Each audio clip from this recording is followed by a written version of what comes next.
What up, folks? Once again, it is indeed your boy Tim, the handsome liberal. We're going to be talking about President Trump had a rally out in Ohio this week, and I believe it was J.D. Vance or something like that.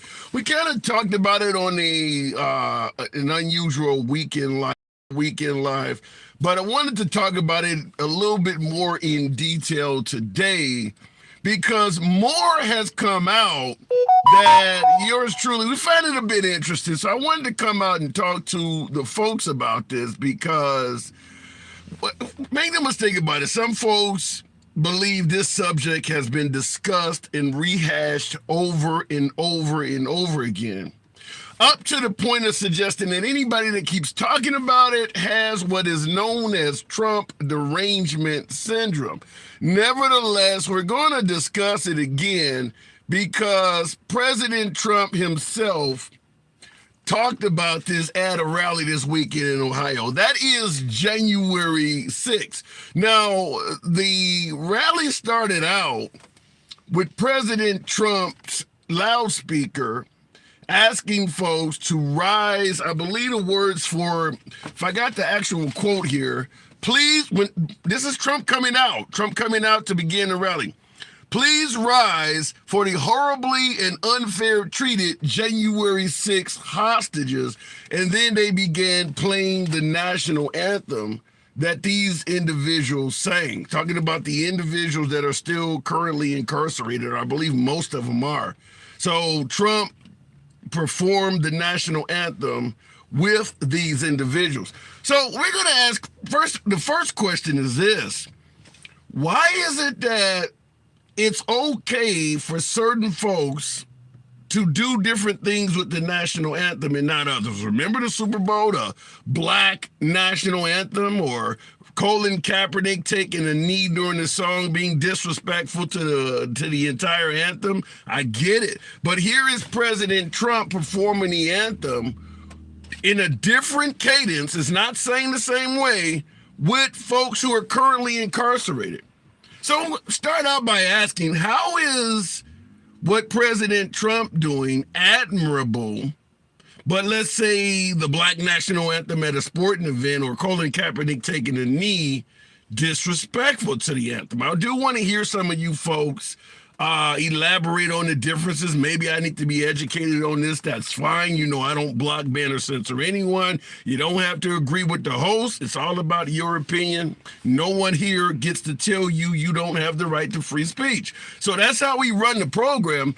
But what is the difference in regards to Lift Every Voice and Sing, which some are now labeling as a black national anthem, an athlete like Colin Kaepernick taking a knee during the anthem or refusing to stand, and say President Trump performing the anthem with convicts in a different type of cadence? How is one disrespectful and the other one admirable? So we're going to be talking about it from that standpoint. Hate to continue discussing January 6th, as folks say, you got Trump derangement syndrome, all of that type of shit, but he brought it up. This came up at his rally last weekend. He also stated he will pardon those on day one. Not some of them, not, reduce sentence. He's going to pardon them all on January 1st. So we've heard that it was Antifa, Black Lives Matter. It was instigated by Ray Epps, perhaps the FBI, the CIA. Why is Trump continuing to speak favorably of the participants on January 6th if they're Antifa, Black Lives Matter, Ray Epps oriented, the FBI? Has Trump said anything negative at all about these folks? So we're going to ask you from that aspect as well, because I want to get your answers, folks. You understand? I don't know it all. Some of you folks know a hell of a lot more than yours truly. That's why I love to have you on the program. But what I want to ask is a simple question. Did anything bad happen on January 6th? Because President Trump has suggested it was patriotic, it was a love fest, it was a good day, we love you, go home. Did anything bad happen on January 6th at all? Because I've never heard Trump suggest anything went wrong that day other than Nancy Pelosi refusing to provide security. But if you listen to Trump, there was nothing to secure against. It's a good day. It's a love fest. Why would security even be needed?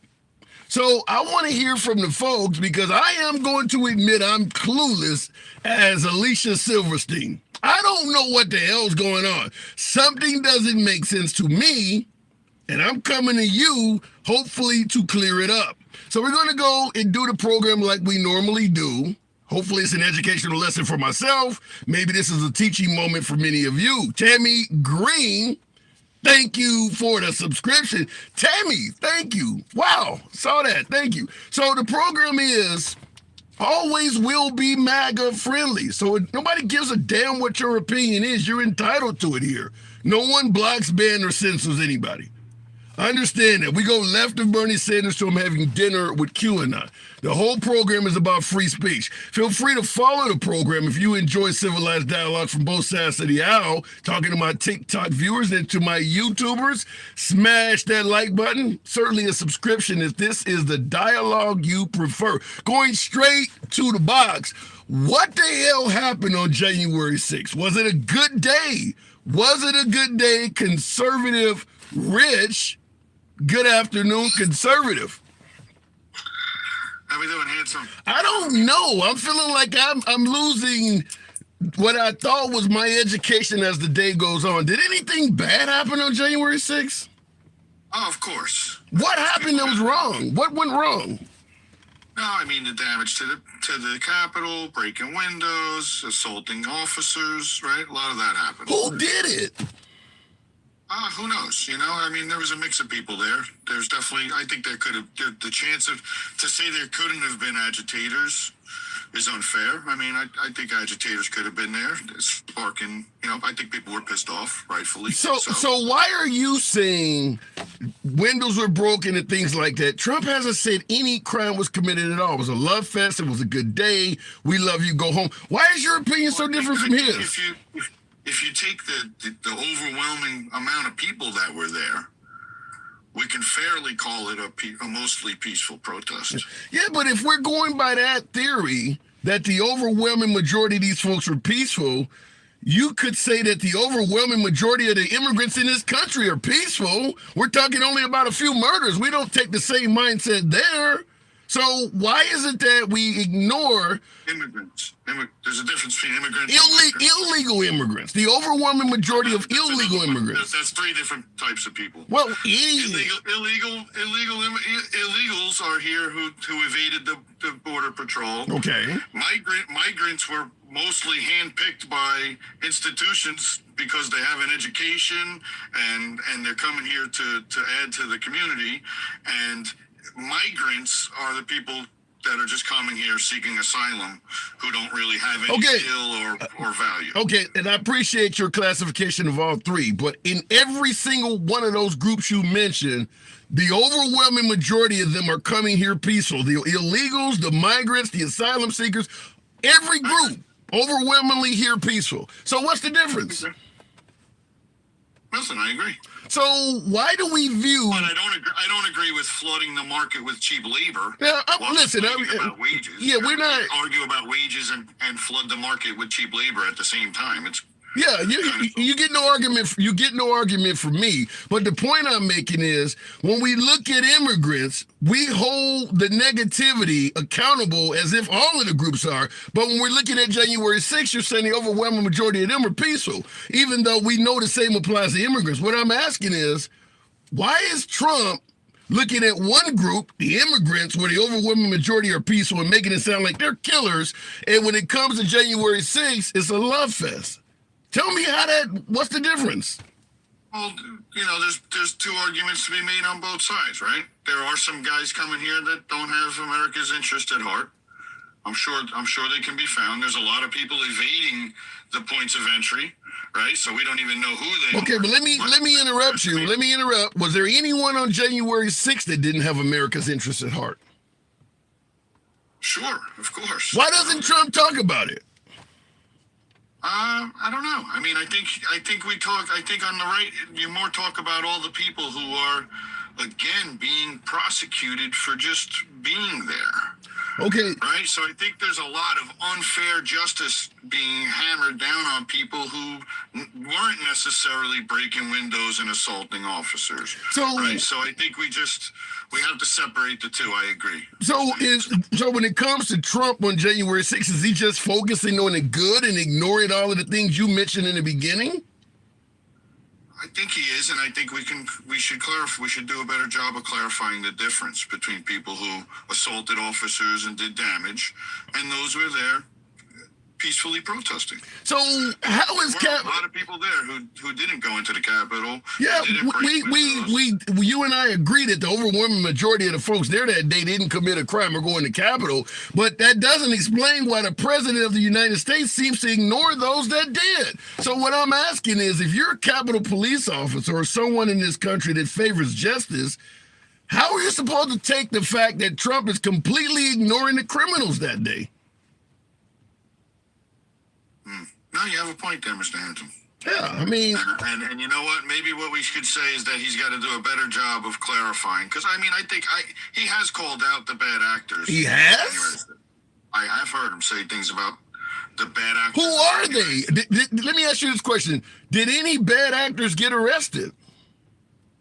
I mean, I'm sure there's a lot of people. I've heard there's a lot of people in jail, and that's what I was just saying. And he said he's going to pardon them all on day one. People in jail who didn't do bad, who didn't participate in bad acts. But he's not saying that. That's what I'm saying. He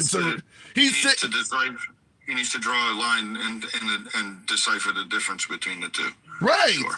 So right now he is stating he's going to pardon everyone, which is why I'm having the conversation. Did anything wrong happen that day? He don't sound like he's differentiating somebody who was wrongfully incarcerated versus someone who committed a crime. He's talking pardoning everyone. He calls them all hostages. Yeah, no, I think that's bad rhetoric, and I think we have plenty of bad rhetoric on both sides. But it's a difference between rhetoric and action. Do you think if he becomes president, he's actually going to do it, or is he just lying about it?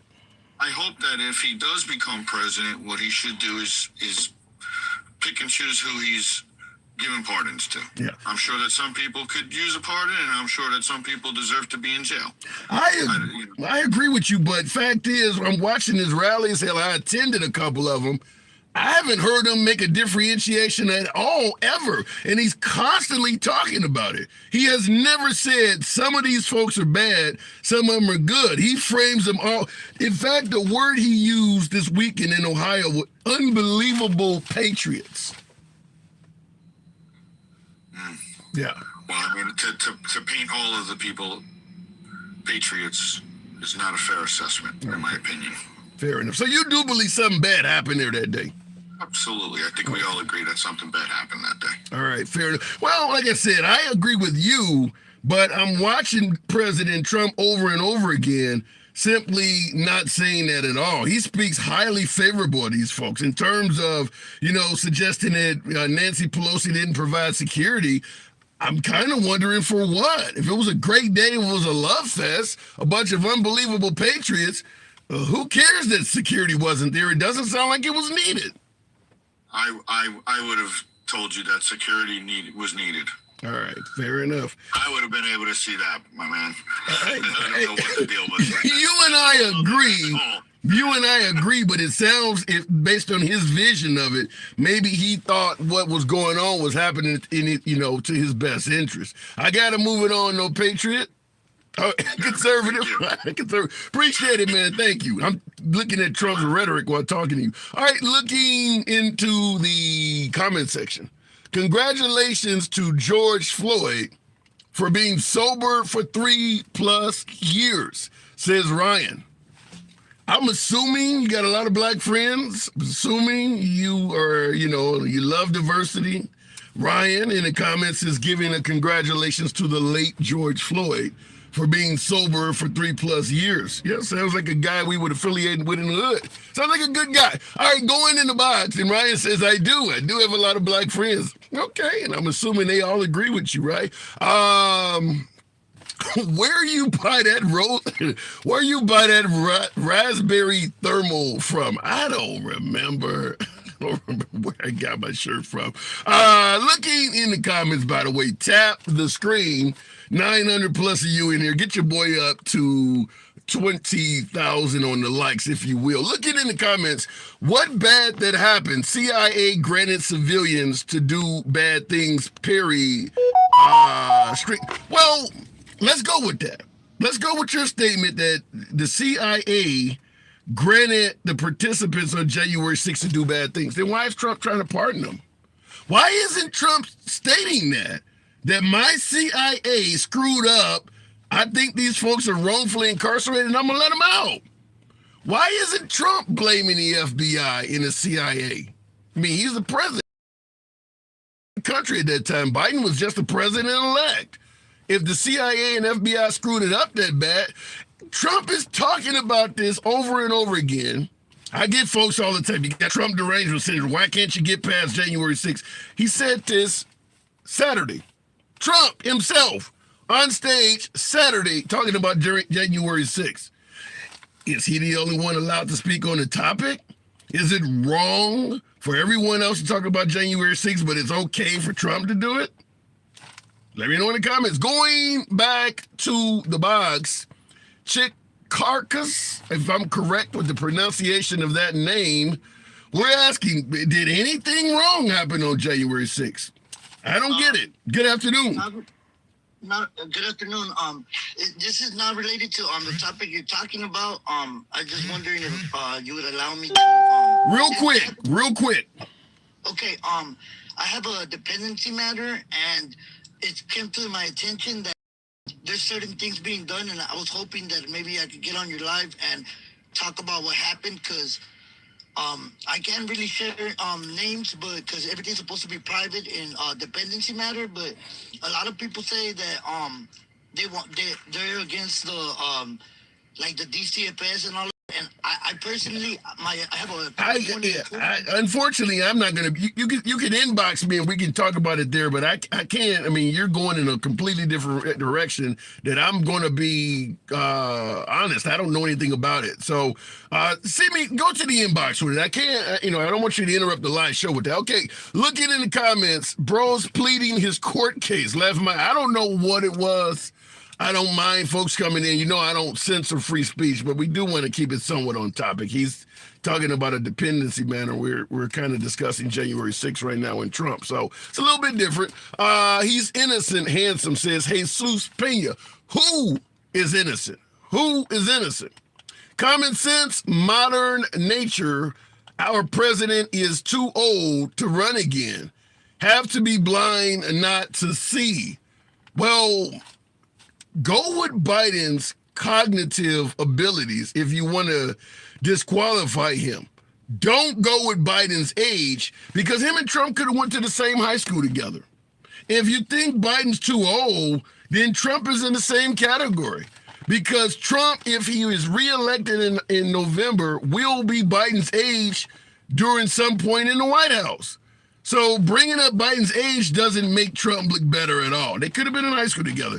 Biden would have probably been a senior and Trump would have been a freshman, but their age is not far enough apart to call Biden old and Trump somehow young and vibrant. Go with Biden's cognitive abilities if you want to suggest that one is okay and the other one is not. Looking in the comments, who has done more for this country and what they want to do? Wait a minute. Who has done more for this country and what they want to do that will be better for us? It's Biden, says Jesus Pena. So you believe Biden not only has done more for this country than Trump, but has a better direction to continue doing so. All right. We don't believe in block banning or censoring anyone. You're entitled to your own opinion. Many would agree with you on the left. Many would. Going back to the box. What happened on January 6th? Somebody tell me. The one and only Moo, the tuxedo cat. What happened that day? Good afternoon, Moo. Well, I'll tell you what happened. And one thing you need to keep in mind here, the insurrection is not the biggest thing. The biggest thing is the fake electors, right? So what Trump did was he used you guys, just like he always bamboozles you dumbasses, to go up to the Capitol and make a distraction for him so that he could put his fake elector plan through. And then, of course, you guys did his bidding like you always do. You got arrested because you're dumb. And that's what happened. You guys tried to steal an election. You already stole one in Florida with the same methods, right? You started a riot down there too, and it got so bad that the Supreme Court ordered the stopping of the vote counting, and you stole the election from Gore. You guys already stole an election before. This is not something new from you guys. We've seen you assholes do this before. Are you wait? You saying that Republicans are election cheats? They're saying Democrats do that. Yeah. Yeah, no, they've already stolen election. I told you how they did it. Roger Stone started a riot down in the office where they were counting the votes, and it got so bad that the Supreme Court stepped in and stopped the vote counting. You guys stole an election already, and you tried to do it again because you're a bunch of fucking cheaters and you can't win the real way. Then if they stole an election, why are there not more folks saying what you said? The whole Republican Party, even the ones that believe... Tons of people say it. Tons of people say it. Gore should have stood up for his rights and got those votes counted. 9/11 probably wouldn't have happened if Gore was president. COVID may not have been as bad as if Gore was president. You guys fucked all of Man, America. I don't want. Hold on, hang on. I don't want to really rehash out Gore, Bush Gore. But what makes you think that 9/11 would not have happened under Al Gore? Because Bush was warned by the FBI that there were Egyptians learning to fly planes down in Pensacola, and he sat there on his fat ass like Republicans always do, and he did nothing about it. Gore wouldn't have done that. Wow, listen, you might be right, but I can't speak in hindsight. We don't know for certain, but you think Republicans often sit on their ass when there's a terrorist threat? Look at how they're handling the border. I think Republicans sit on their ass, period. They're obstructionists, right? They can't even pass their own fucking border migration bill because their daddy told them not to, right? So a bill that they've been fiending for like a decade is finally about to go through, and then because the big fat orange putz says, don't vote for it, they're like, oh no, we won't vote for our own bill. We don't give a fuck about the border. We change our mind. Wow. But there are people, and thank you, Wanda, appreciate that. There are people who believe that it is the liberals that sit on their ass when it comes to the border, letting in folks that have not been vetted, could be terrorists, could be bad for this country. You don't think the liberals are screwing up at all? I think you would have had that argument had the bill just not got shut down by the people who wrote it. You used to have that argument. You don't have that argument anymore. Biden was ready to sign that bill if it came to his desk. They were going to get it done, and you guys, like usual, obstructed the bill. You didn't let it go through. And now you want to pretend like you guys care about the border? You can't have it both ways, assholes, okay? You can't have it both ways. You don't give a fuck about the border. That's why you did what Trump said. You never gave a fuck about the border, right? Okay, well... It's a talking point. Okay, It's a talking point for you guys. So how do you respond to folks who might suggest that Biden took 3 years, and then when he did come up with a border bill, it's loaded with money for the Ukraine and Israel in it, which has nothing to do with the border? I don't agree with that, but you know what? It went through anyway. The Republicans voted to send even more money to Ukraine than that. So that was all a farce, right? Again, you're bamboozling your own base. You passed an independent bill that gave even more money to Ukraine than what was in the border bill. So you guys got bamboozled, and you used a silly talking point again that didn't even hold true like 5 minutes later after you said it.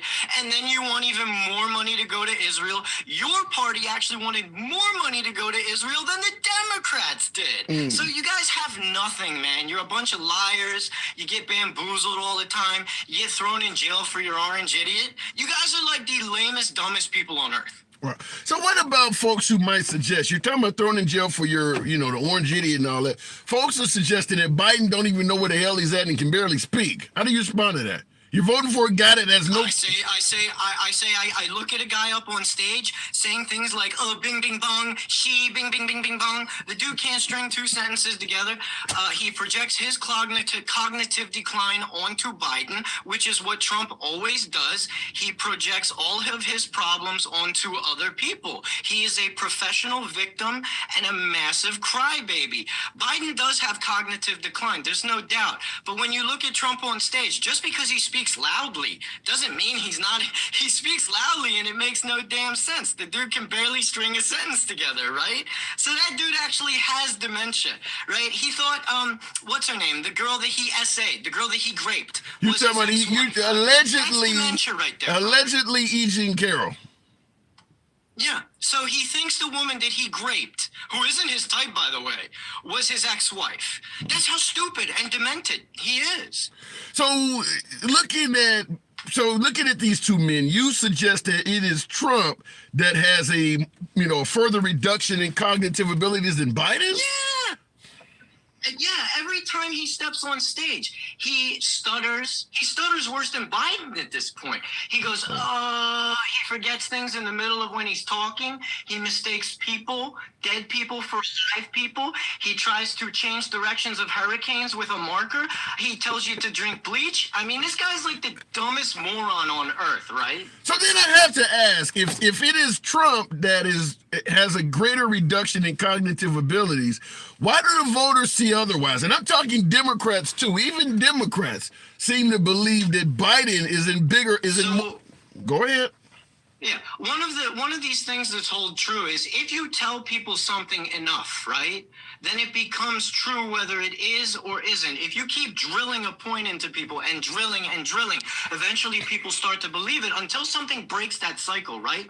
Now, when Biden did the State of the Union address, Right. he broke the cycle because people saw oh wow, this guy can actually speak. He can go on for a long time. He doesn't really stutter all that much. He can actually put coherence in sentences together. So what Biden needs to do is actually get out there and speak more to break that cycle of bullshit that MAGA has going on about him. Simple. I don't disagree with that. I do believe it would be in Biden's best interest to speak more if he doesn't have cognitive decline. But by him speaking less, it does make it look like he's hiding out from the public. But I'm going to ask you this, because some folks are suggesting that in addition to Biden allegedly being in cognitive decline, he's a danger to our children. Listen to this comment. Golden State on YouTube. We run it simultaneously on YouTube.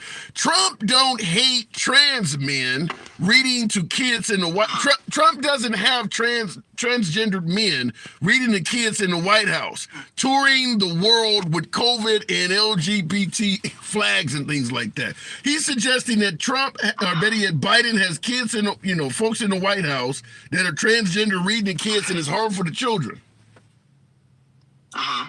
Well, I mean, Republicans don't like books. They're banning dictionaries in Florida, right? So that makes sense that he would say that. Because Republicans don't like books. They don't like education. They want to privatize the education system, right? They want to turn everything into charter schools. And really all that's going to do is fuck the poorest Republicans that are out there, right? Because education won't be affordable for your children.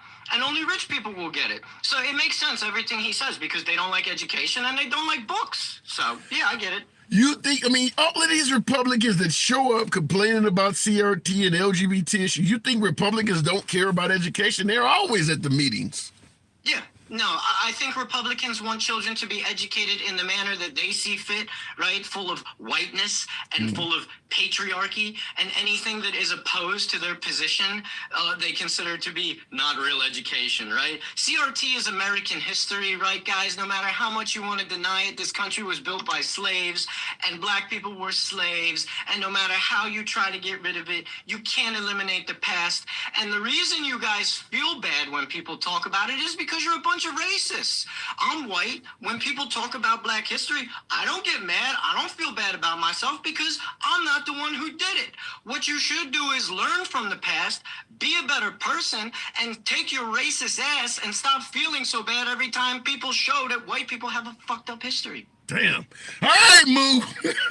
All right. I'm sweating listening to you. Anytime the program's open to you, you know what we do. Appreciate it. Moo. Wow. You have a good one. Oh, shit. God damn. All right, we're going back to the box. What do we say, folks? Left of Bernie Sanders till we're having dinner with QAnon. I understand we get folks on the right that are just as passionate as my last guest coming from the left. So it's not like we're picking or choosing particular participants. Everyone gets to speak. This is an uncensored format. You're going to hear shit you don't like and things you believe are spot on. That is how the program is ran. If you prefer a social media platform where everyone agrees with you, unfortunately, this is not it. This is a free speech platform. Everyone gets to speak. That's how I was read. Looking in the comments, don't mess with cats, especially tuxedo kitties. Oh, that is so funny. All right, hurt my ears, but appreciate the non-censored content. Thank you, Lisa. So what the hell happened on January 6th? That's what we're talking about. President Trump comes out through the megaphone before the initiation of Trump giving his speech. Here's what you heard. Here's the quote. Please rise for the horribly and unfairly treated January 6th hostages. And then they played the national anthem performed by Trump with those who are currently under federal incarceration. What I'm asking today, what we're discussing, did anything bad happen on January 6th at all? A love fest?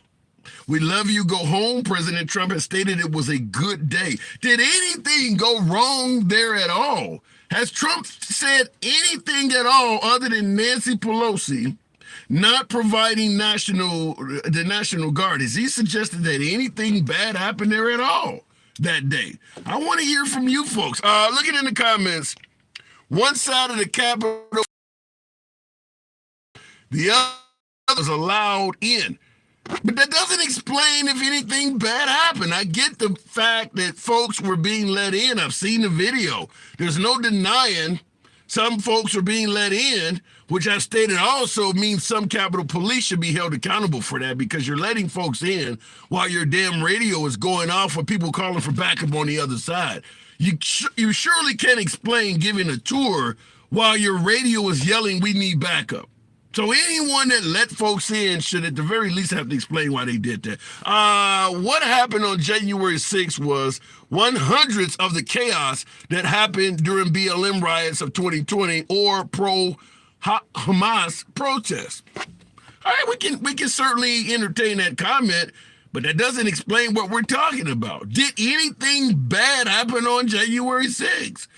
You're totally willing to admit things were screwed up during the 2020 summer of love, BLM riots, but did anything happen bad on January 6th?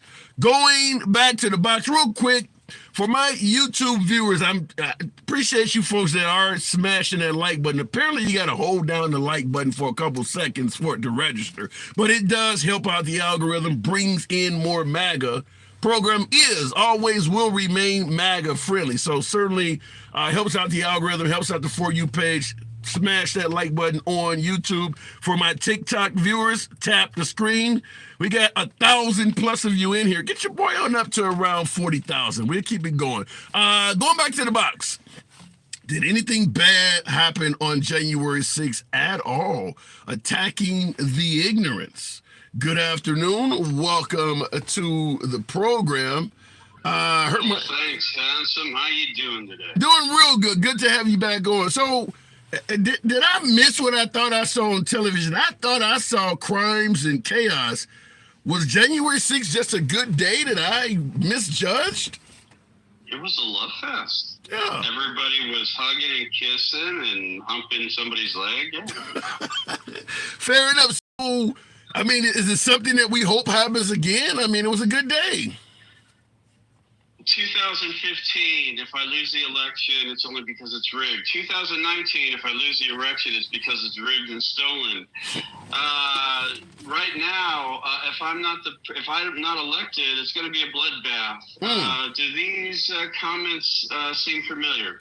Yeah, that's the same rally we're discussing about where the January 6th choir opened it up. He talked about the bloodbath.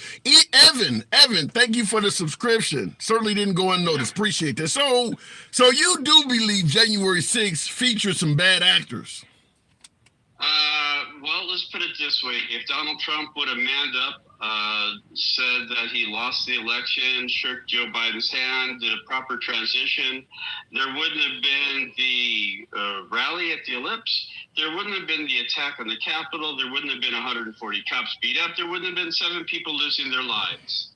There wouldn't be 91 charges against Trump, 4 indictments. There wouldn't be 2 impeachments. So if these things that Donald Trump, if he did not create these things, these actions would not have happened. Donald Trump says that he's going to pardon the people from January 6th. But he also said in a video, you will be charged. You are not what America is, and the people who caused this will be charged and convicted. But now he wants to pardon them. But I asked this on my broadcast, Handsome. If Donald Trump is going to pardon the people, these so-called hostages and political prisoners, he's going to pardon them.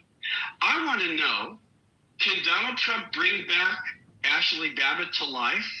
Can he bring back the 3 police officers who unalived themselves due to PTSD? Can he bring back Sitnik? Can he bring back the lady who was trampled? Can he bring back the other gentleman who had a heart attack? So if Donald Trump is going to pardon these people because they were patriots, can he bring back these other people who lost their lives because of Donald Trump's lies in regards to mass voter fraud, in regards to a stolen election, where he's provided no proof, no evidence, no documents, where he himself has lawyers losing their law licenses, presenting false information to the court system?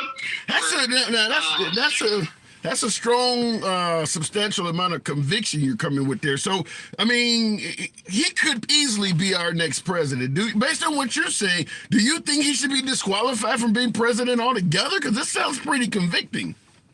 100% Donald Trump should be convicted and used as an example and be thrown in jail. That a person of stature of a presidency cannot do this. Wow.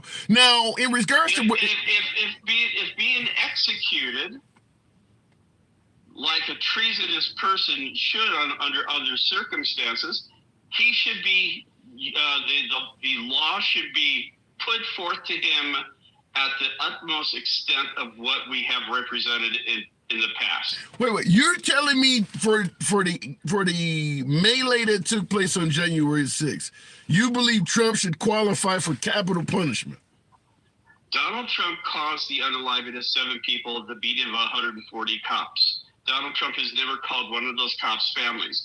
He calls Ashley Babbitt's family and calls her a hero. He caused their death. Wow. No ifs, no ands, no buts. So how do you respond?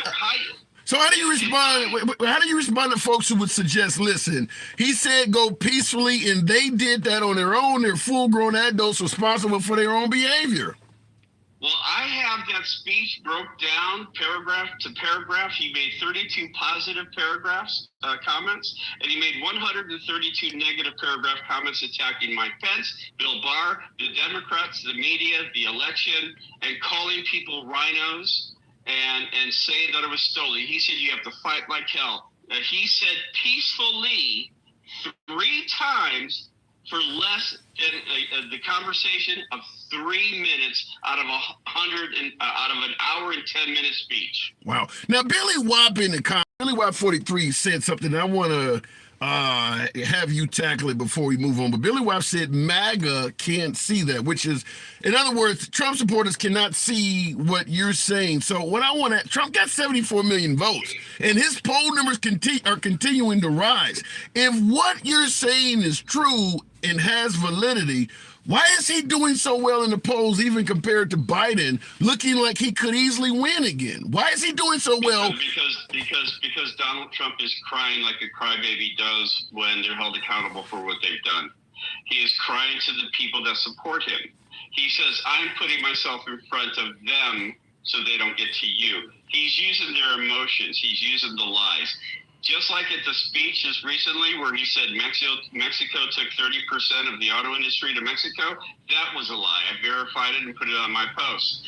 He lies about everything and never provides any truth. For him to use the convicted criminals of January 6th to sing the national anthem, Over the Hell They Were Singing, all right, to use that as a ploy to gain voters. I don't care what a poll says. He is going to do less than 71 million votes this year because of all the things that he has done. Now it's come out that a billionaire doesn't have $400,000 to put up for a bond. He can't get 30 different insurance companies to give him money because he's a risk. He has no assets. And for him to brag that he's the richest person, his followers have put more money into his pocket with these fake donations, the NFT cards, the gold shoes, which I think they look like 1975 Converse just painted gold. The thing is this, they have put more money into this fake billionaire's pocket than he did when he was president of the United States of America. He is a disgrace to humanity. Well, but when you talk about how much, but wait a minute, when you talk about how much money his supporters put in his pocket, perhaps it's because they believe he is directing this country in the way we need to go. He has the best choice, and they want Biden out so bad they're willing to spend a few bucks. It's an investment to a better America. You never see it like that? That they see the Jim Jones. Jim Jones. All right, I gotta move it on. You're attacking him. You know, my man, a bloodbath, and now they're pushing us. He is using key hot point words to get their attention. Well, that's all he's doing, and they know it. There is you know it, I know it, and everybody knows it. There is Have a good day, buddy. there is a lot of love for the guy attacking the ignorance, folks. Yep. Looking in the comments, someone said they had a question for me on YouTube. He said, "Bro, I got a question for you. Feel free to drop the question, and I'll see if I can catch it. I mean, I hate to promote the super chat, but it does make your questions stand out on YouTube. It turns into big ass bright colors, and I can see it easier. But looking in the comments, Trump is not going to save America. Listen, I don't like Trump nor Biden, but at least Biden has done much more. You guys only look at the surface stuff, but run of the stuff that they really do, or none of the stuff that they really do. Well, it depends on who you ask. Now, Trump has certainly done things that are admirable as well. Folks on the right have been trying to get Roe v. Wade repealed for 50 years. Trump did that. 6 Supreme Court justices. If you lean right, that shit's going to come in handy. Trump has some huge accomplishments. Let's be clear, regardless if you disagree or favor Trump, whatever side of the aisle you're on, understand if your political candidate of choice was walking out of office with a 6-3 majority in the Supreme Court, you would be giving them credit too. So that is an accolade that Trump deserves. Now, Mitch McConnell helped him out by preventing Obama from appointing Merrick Garland. We can bring that up, but at the end of the day, after Trump left office, you had 6 Supreme Court justices on the Republican side of the aisle. That's something he could take credit for. Looking in the comments, bloodbath means major economic disaster. Look it up, says Janet. I don't think you could look up the term bloodbath anywhere and have them tell you it means a major economic disaster. If you want to interpret that from Trump's speech as that is what it meant, then we can discuss that. But if you go look up the term, let's say before Trump's talked about bloodbath, let's say take the words out of his mouth, go back in time before he made the comment, and look up the word bloodbath, and you tell me it's going to talk about a major economic disaster. Not likely. You may get something like the St. Valentine's Day massacre with Al Capone. You may get Hamas 2 or 3 months after October 7th. You're not going to get a major economic disaster as the definition of a bloodbath. That's just not going to happen. Going back to the box, real quick. Appreciate you folks that are tapping the screen on TikTok. Get your boy on up to 55,000 likes. Mohammed Salih on YouTube with the super chat. Hey, baby, how have you been? Remember we met on Grindr. I met somebody named Mohammed Saleh. You paid the $1.99 for this comment, so I'm reading it out. You know how we do, but I've never used Grindr, and I certainly wouldn't be hanging out with Mohammed. But it's funny. It's funny. All right, look in the comments. Everyone knows what he meant. Even the media knew when they reported the fake shit they did, says Robert Rayner. I don't agree with that. There's a lot of folks even on his side of the aisle, that has stated the term was not. I mean, listen, if you favor Trump, you got good interpretations for everything he says. Muslim ban, only a certain amount of countries. But when Biden gets up there, vote for me or you ain't black, that shit is racist as hell. Ain't nobody trying to interpret his words or ask, well, you didn't hear the whole context of it. I need to hear it. No. So regardless of how you interpreted Trump's bloodbath comment, I can assure you that if Biden had to use that same comment, same context and everything, folks on the right would be holding him accountable for it. Just going to tell you, bloodbath is a pretty harsh term to use. Going back to the box, appreciate that. You guys are indeed tapping the screen. Don't know what I'm looking at here, but nevertheless, there's a whole lot of you guys in here. We'll go straight to Sapphire, since you've been holding on there. What happened on January 6th? Was it a good day? Was it a love fest? Were there a bunch of peaceful patriots? Talk to me, Sapphire. Good afternoon. Are we kidding? What happened on January 6th was not a good day. It'll definitely go down in history as the day the U.S. almost fell to lose democracy. That's literally where we're headed, right? Yeah, but if what you're saying is true, we got half of American politicians. Let's take the Republican Party. Very few of them in 2024 are speaking ill of January 6th. The ones that are people who have quit, resigned, or left. But in terms of Republican politicians in office, go find Ted Cruz and ask him what happened on January 6th. It's not going to be very negative, and the things he point out are certainly not Trump's fault. Okay, so let's go into the idea that if they speak out about January 6th being a wrong situation, then they lose the backing of the Republican Party. They're considered rhinos, and they lose their seat, and they lose their money, and they lose their power, and they lose their speaking voice, and they lose their ability to make any policies, right? Because they are immediately rhinos, and they are no longer a part of MAGA. So of course they're not going to do that, because Ted Cruz is all about the money. I'm sorry, he's not for the people. Are you saying that the overwhelming majority of Republican politicians are putting their party and power above the country? I'm saying that the Republican Party is starting to show their true colors at this point, that they've been, and I'll just use the poisoned word that Trump likes to throw around, of poisoning the blood of our country. No. It's poisoning the blood of our Republican Party, and it's fascism, and we're losing the battle because MAGA isn't paying attention to the fact that they literally don't stand for anything that even MAGA doesn't believe in. The big government. I mean, what's bigger than the government telling you what you can do with your body? Well, but at the end of the day, thanks to Trump rolling back Roe v. Wade, now I happen to be pro-choice. I'm not going to deny that I'm 100% pro-choice, but I will say this.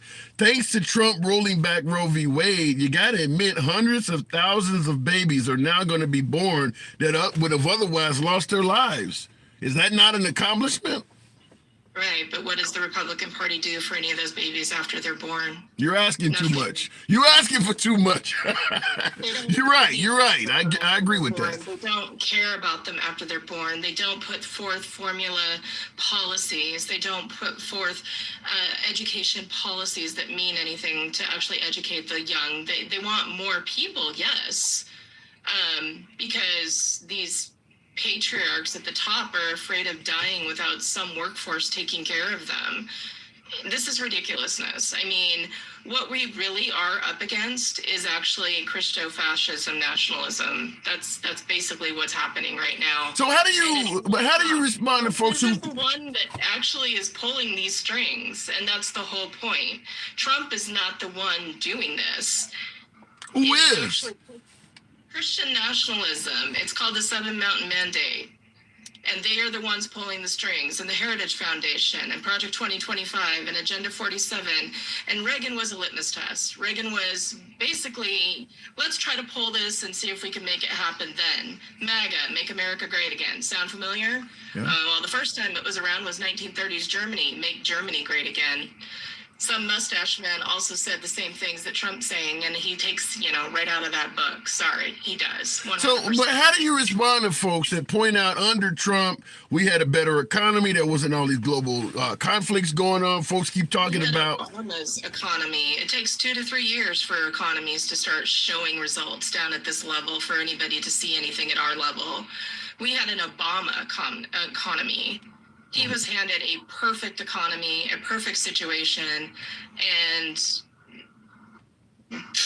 So let me ask you just. Biden was worse. So let me ask you this flat out, Sapphire. Trump was in office for 4 years. Did he do anything good at all for America, in your opinion?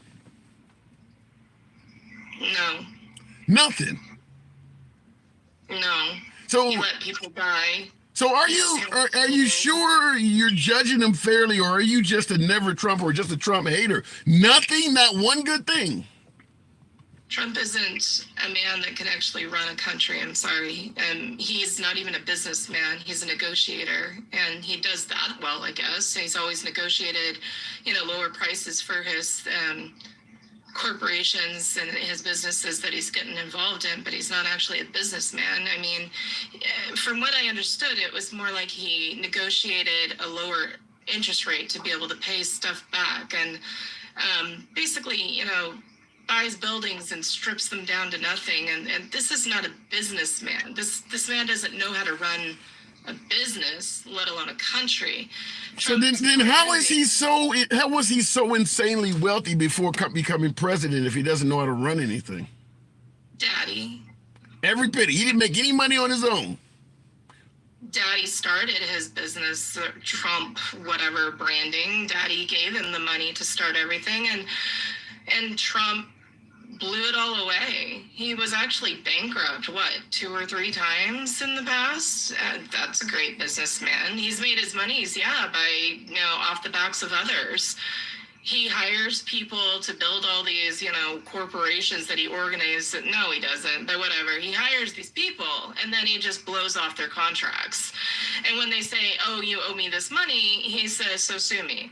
And in knowing that the little guy can't sue him, that's why he never gets. You got then if what you're saying, just like I asked the last caller, if what you guys are saying is, Trump is such a bad guy, 74 million people, Sapphire, why does so many folks favor Trump? Because they don't see what everybody else is seeing. And I'm not going to say MAGA's uneducated. I'm not going there. I'm not going to sit there and say that, because we all attended the same schools. We all saw the same history. We all were educated in the same way. MAGA isn't uneducated. MAGA is being uninformed, and they're not being presented with the facts. They're being presented with distorted information. They're being presented with the same information we are in a way that makes that side look better, period. And they're starting to wake up, because I met a man last night that actually sees it. He sees 100%. He's MAGA. He's not uneducated. He's a very smart man. And he did not see what was going on before him. But he does see it. So I got one last question before I move it on. I want to ask you. And by the way, folks, certainly tap the screen. 1,400 of you in here. Wow. Certainly get your boy on up to 70,000 likes. Same on YouTube. Feel free to smash that like button. What I want to ask, in with the way you're painting Trump, which is obscenely awful, certainly, but my beloved Matt. Trump's never been a good guy. You know that, handsome. Come on, seriously. You said what? Anyway, Trump's never been. I said that Trump's never been a good guy. I know you're not this way, but anyway, Trump's never been a good guy. But what he has been is a person that's always up for sale. Trump is up for sale at this point, and he is letting everybody control him so that he can get the presidency again. Period. End of story. So let's go with that. Let's go with that. Trump is in the White House come January of next year. What do you think America would be like? He's been reelected. I mean, Biden's in control of the military, and if we know that fascism is trying to take over America since we stand for democracy, I'm pretty sure there isn't going to be a Trump presidency. Whoa! You're telling me if Trump wins, if he is a duly elected president, Biden will use him? Isn't this what Trump is complaining about now, a stolen election? It's not stolen. Biden using the military to prevent Trump from assuming his lawfully elected position. How is that not stolen? because this is 1930s Germany and we don't want to fall to it. you're, if the people elect Trump, Literally what we're against and what we fight against and what we're trying to strive for in this country is a democracy. I don't know what we're going to actually do if Trump actually gets the votes. However, I don't think he's going to get the votes because 81 million voted for Biden, 74 voted for Trump. And I can't imagine that any of us on this side of Biden would actually say, I think I'm going to vote for Trump, seeing all the things that have come out since then. So I don't see him actually getting even the 74 million at this point because he is losing numbers. The MAGA dude last night that I talked to, he said he's no longer voting for Trump. I don't know. I don't know about that. I think that there's a hell of a lot of people that are saying they ain't voting for Biden anymore either. But Sapphire, I do got to move it on. Been a pleasure talking to you. All right. We'll see. We got like eight plus months or something like that. What is it? November. What is this? The third month? November's a little bit less. What is it? 8 months? It's pretty damn close, folks. This is certainly game time. I don't know if there's anyone out there. I guess I'd ask you folks, is there anybody on the fence? Is there anyone that is undecided between Trump and Biden right now in March of 2024? Because folks are suggesting that Biden and Trump should have the traditional presidential debates. In my opinion, I don't see any purpose to it. What heart or mind is going to be changed at this point? Now, we could suggest we need to see them debate because Biden can't speak, or some folks who say Biden is in cognitive decline. That's a discussion to be had, but I don't think it's going to change any hearts and minds. No different than a State of the Union address, which Biden showed plenty of cognitive speaking abilities. Didn't change anybody's mind. So if Biden goes out there and he speaks well against Trump, then they'll just start analyzing how he lost the debate, even though he spoke well. I don't think it's going to change any hearts or minds. Going back to the box, certainly we might be to hit 100,000 a day. We got 1,500 of you in here. It's a fairly large audience. So real quick, just give the spiel. This is a MAGA-friendly program. MAGA are my preferred guests. Nevertheless, liberals are welcome. You see how the program is ran. We don't block, ban, or censor anyone. So it doesn't matter what the hell your opinion is. Even with the host, you don't have to agree with me either. No one is here to dictate how you should think. It's all about what you have to say. That is how the program has always been ran and always will be. If you enjoy civilized dialogue from both sides of the aisle, feel free to follow the program on TikTok. For my YouTube viewers, simulcast on YouTube, go ahead and drop a subscription and smash that like button. Stevie D, thank you for the confetti. Stevie, friend of the program. Trump will MAGA. That doesn't make any sense. No one is above the law, says Saskis. That is true. That is true. But I don't know if it's true technically. But I don't know. Going back to the box, won't bloviate too long. What the hell happened on January 6th? That's what we're asking. And we will certainly go to PT BNAM, I think it is. Thank you, Tracy. Thank you for the heart. Thank you for your generosity. Giving the box a chance to come up. Trump has been above the law his whole life since Amy Bordeaux. I don't disagree that anyone with Trump's wealth is likely to be above the law. I mean, that's not something unique to Trump. Anyone that has millions, if not billions of dollars, he certainly was running New York along with his dad. Anyone in that position is likely to be treated as though they're above the law. That's not necessarily unique to Trump. Continue the program on. We're having a little issue with the box. I will bring up another guest. Real quick, looking on YouTube, as close as the last election was, do you think Biden or Trump will have gained supporters and therefore votes since? Both parties have gained and lost votes. Alan Alan, does that say organism? Alan Organism says Joe Biden ruined our country with open borders. And that'd be a perfect answer to the question of did someone lose or gain votes? The border situation is costing Biden votes. There's no denying. We can talk about the border bill and Trump squashing it, but 3 years of doing nothing before that border bill did not help the Biden administration. Certainly plastering any criminal alien or undocumented resident or whatever name you want to call them, asylum seeker, that victimizes an American hurts Biden. That's why you're seeing it all over the place, even though right now we only seem to have one murder victim, the nursing student down in Georgia. Trump had a rally in Ohio. That certainly came up. So Biden is losing votes based on that. I gotta say it's safe to say January 6th in some of the cases are probably costing Trump supporters as well. So both sides are losing voters, but when you lose them, they go to the other side. So it's like, who is switching more? Going to JD in the box. Why we keep going? Well, here's a quick question while the box is coming up. Big Will says, why we keep going back to January 6th? Speak on narrative happening now. President Trump had a rally in Ohio this weekend, helping support J.D. Vance running out in Ohio. This was this weekend. Big Wheels 4982.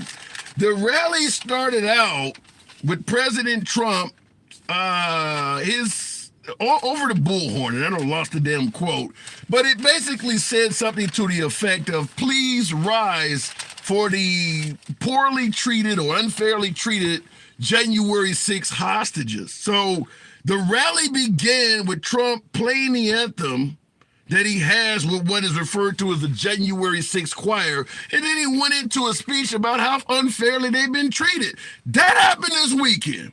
So I would ask you, Big Will, in the comments, is Trump the only one that's allowed to speak on January 6th?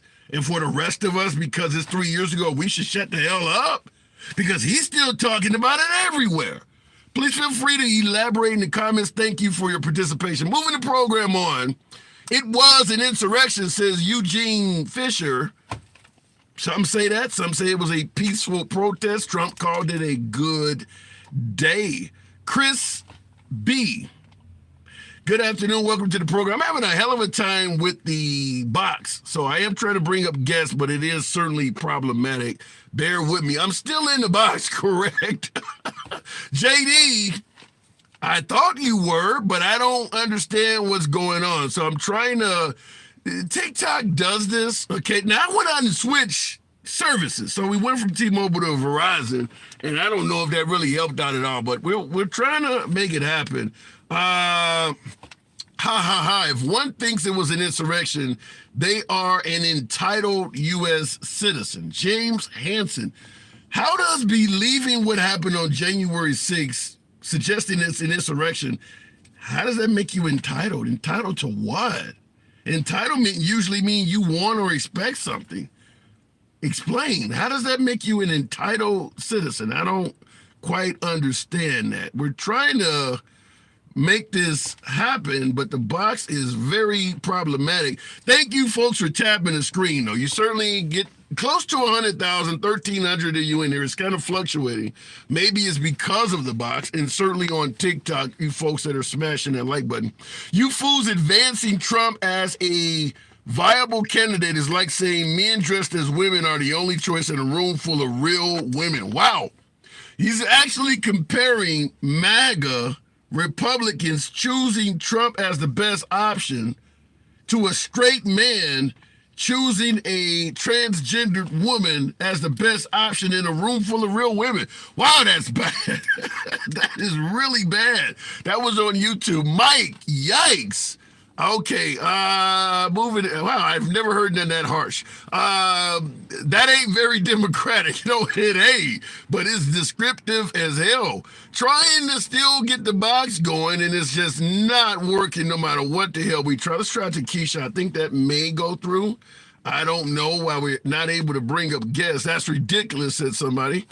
Hey, we believe in folks being able to speak. You're going to hear things in your favor and things you think are ridiculous. That's how the program works. Democrats want immigrants, but only from a distance. I think due to the efforts of Governor Greg Abbott of Texas and to a lesser degree Ron DeSantis of Florida, there may be some validity to that point. Democrats want immigrants, but only from a distance. I get the point you're trying to make, and I cannot totally dispel it after looking at how Democrats cried out when they were sent to Sanctuary City. So I get your point. I do get your point. I don't get to bring people in a box for some damn reason, even though I am trying over and over and over again here. Everyone I try to bring up, understand, I don't know why it's not letting me do it. Real quick in the comments, they found pipe bombs on January 6th, and the Democrats are trying to cover it up. Why would the Democrats cover up alleged pipe bombs being located on January?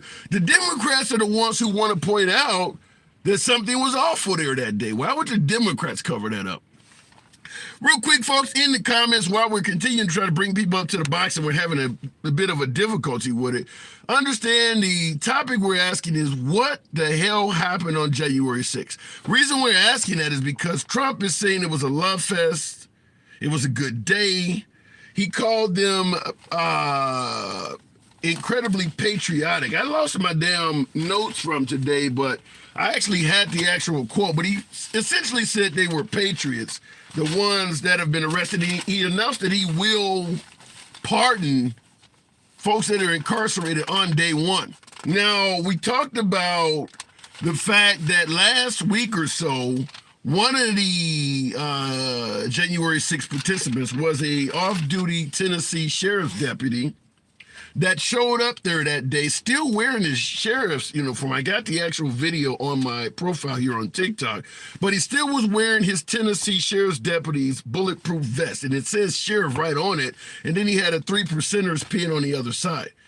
He beat up a Capitol police officer there that day in that uniform or that bulletproof vest wearing metal brass knuckles. He just received 6 years in federal prison, I think last week. If Trump gets elected, should Trump pardon him? Is he a patriot? Because this is what Trump is saying. He didn't single out some were bad actors and some were wrongfully incarcerated. He's illustrated that he's going to do all of them. Trump hasn't said anything bad about that day, has he? Has Trump said anything wrong happened on January 6th? Maybe I misheard. Perhaps you guys can educate me in the box. Do you think Trump would pick Haley for VP? Says Clay in the comments. No.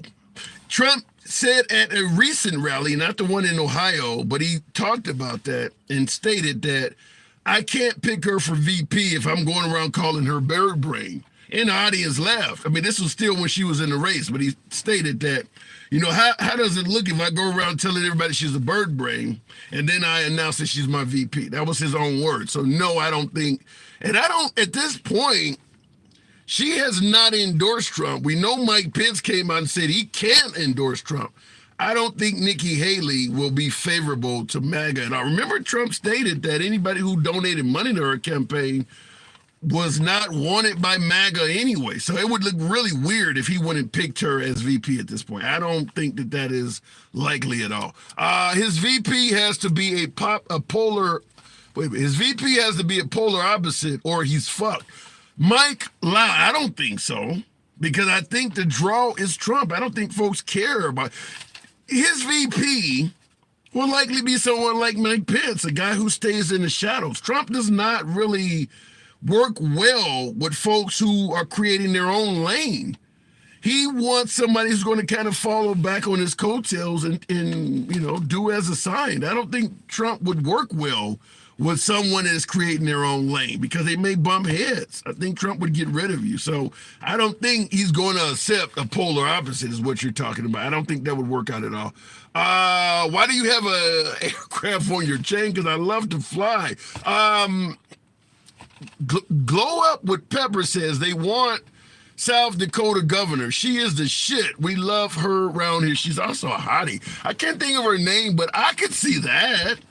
The governor of South Dakota, that really hot chick that has done dental commercials for a dentist down in Texas, and they're saying it was wrong. Yeah, I could see him picking her. I could certainly see him picking the governor of South Dakota, because some have stated that with the rolling back of Roe v. Wade, he may have to choose a woman. That could happen. I'm really trying to bring up folks. I'm having Mike Lindell, the My Pillow guy, should run. You, me, game on, not happening. How many times has my beloved MAGA bashed Hunter Biden for his drug problem? And then you're going to put Mike Lindell out there, who's a known admitted crack addict? No, not Mike Lindell, not Mike Lindell. Ben Carson, not likely. What about RFK Jr.?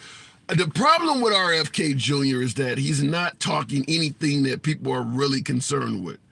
Now, COVID, you know, what folks refer to as conspiracy theory, assassination of Kennedy and things like that, secondary issues that perhaps the Alex Jones audience may be interested in, fair enough.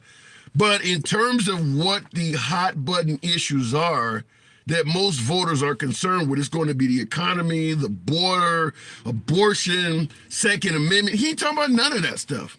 He's talking about stuff that is secondary type issues. That's not going to get the audience energized and run to the polls. I do believe you put 1,000 Republicans in a room together, town hall style, or 1,000 Democrats town hall style. He's not talking about anything that those groups would be suggesting is the most important issues. He's not. This is not his time. I don't know if it'll ever be his time, but he's not talking about the actual kitchen table issues that American voters are concerned with. I'm having a hell of a time trying to talk to anyone. I'm really trying to make this happen, folks. And not that I'm trying to, drag this shit out for you to hear me. I really want to hear from the people. I don't ever want to portray as if I am a know-it-all. I do enjoy engaging with you folks and hearing your side of things. What I'll do is this real quick. Now, I hate to do this because there's 1,100 of you in here on TikTok. The YouTube side of things will continue running. I'm going to simply reset TikTok. It'll take all of 30 seconds or so. So for you folks on TikTok, bear with the program. I will be back in a run of about 30 seconds. So I'll take it down, start it up again, and hopefully that repairs the box. YouTube, right now you are solo with me. Have you told or talked to your family and friends about your being gay, says Mr. Beast. I'm not gay, but if I was, I suppose I'd talk to them unless I thought that they didn't want me to come out. I don't know. Thank you for the comment. You're an embarrassment, says King Corleone or something. Embarrassment to who? Trump tried to frame an old helpless black church lady. Lied. Wait a minute.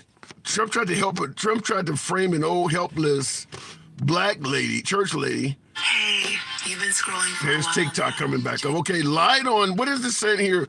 Lied on her trying to get her thrown in jail for you're talking about the Freeman, Ruby Freeman thing. Knowing she was innocent and tap dancing ass here with your MAGA hat, disgraceful, says King Corleone. That is true. That is absolutely true, that what they did to Ruby Freeman.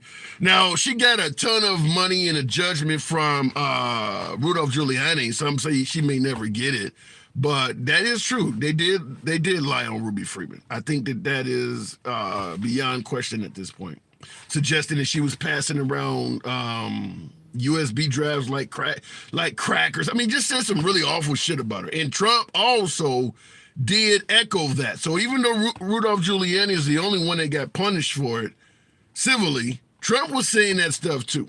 So it is what it is. I literally heard Trump on the phone with Georgia officials tried to steal votes, FDH. Well, fuck Donald Trump, I assume you say. Well, he did say 5,011,000 votes, but that has to be adjudicated in court. Does that mean he's trying to steal votes? He did say, I need you to find me 11,000 votes. No doubt about that. Pat Carlson, let's try it again. Let's see if the box works now. We reset it.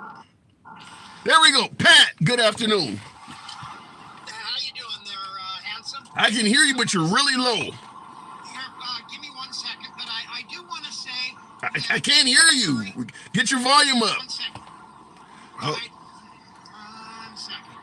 It sounds like you're way off on the mic. Okay, we'll give him a. So, first of all, I want to say that January 6th was a love fest. Okay, hey, hang on, Pat. I really want to talk to you, but you are so low. Are you off of the mic or something? Okay, I can hear you. Got a headset. Perfect. I can hear you loud and clear. Now go ahead. Okay, so January 6th was an absolute love fest. Everybody was standing around holding hands, singing Kumbaya. Okay. There was absolutely no violence there. Wink, wink. But, you know, I've heard people talk about the Black Lives Matter. Here's a big difference between the two. Black Lives Matter, there was a lot of violence. People got hurt. Property got destroyed. There's no doubt about that. But what happened on January 6th, first of all... Turn off your signal. Turn off your signal. What's that? You got a signal or something tapping in the background? Oh, sorry about that. So, anyhow... Okay, go ahead. Anyhow, Black Lives Matter, there was a lot of damage and everything there with the protest. I don't deny that. But the big difference is January 6th was our nation capital. All of our elected officials were in that building. That was a definite attack on our democracy. But wait a minute. You're saying it was an attack on our democracy, but was Trump responsible for it? Or was it full-grown adults making their own decision? I think Trump was at fault for it the same way as, you know, on this rally that he just had in Ohio. The blood fest remark. I don't care how you look at it. He could have said, okay, if I'm not elected, the economy's going to go right down the tube. He could have said that in a dozen different ways. But the bloodbath, he's calling for deaths. He's calling, you know, I believe that he is saying, hey, if I'm not elected, go to war. Basically. So you believe Trump is calling for violence? Yes, I do. Wow. I believe he was on January 6th, too.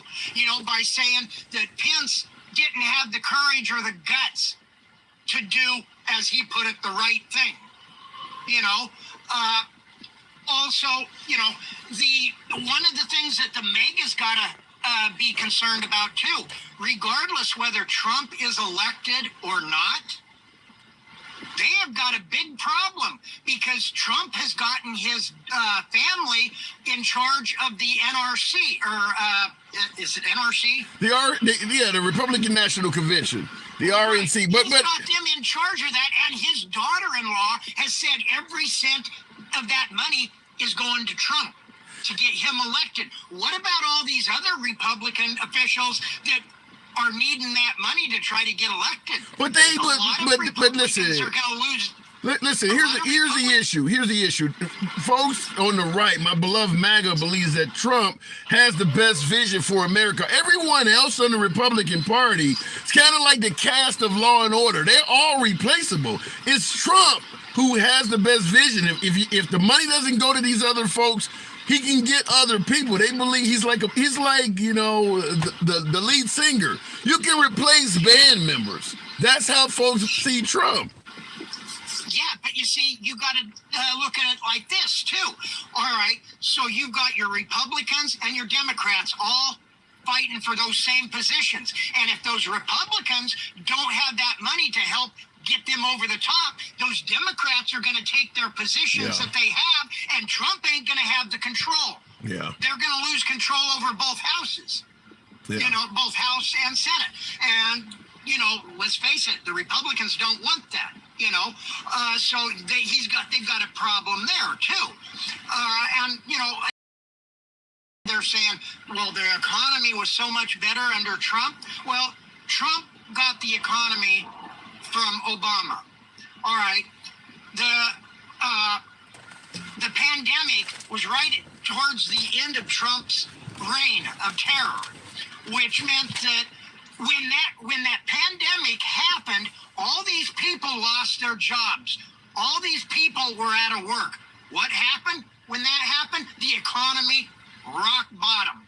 No ifs, ands, or buts. But why are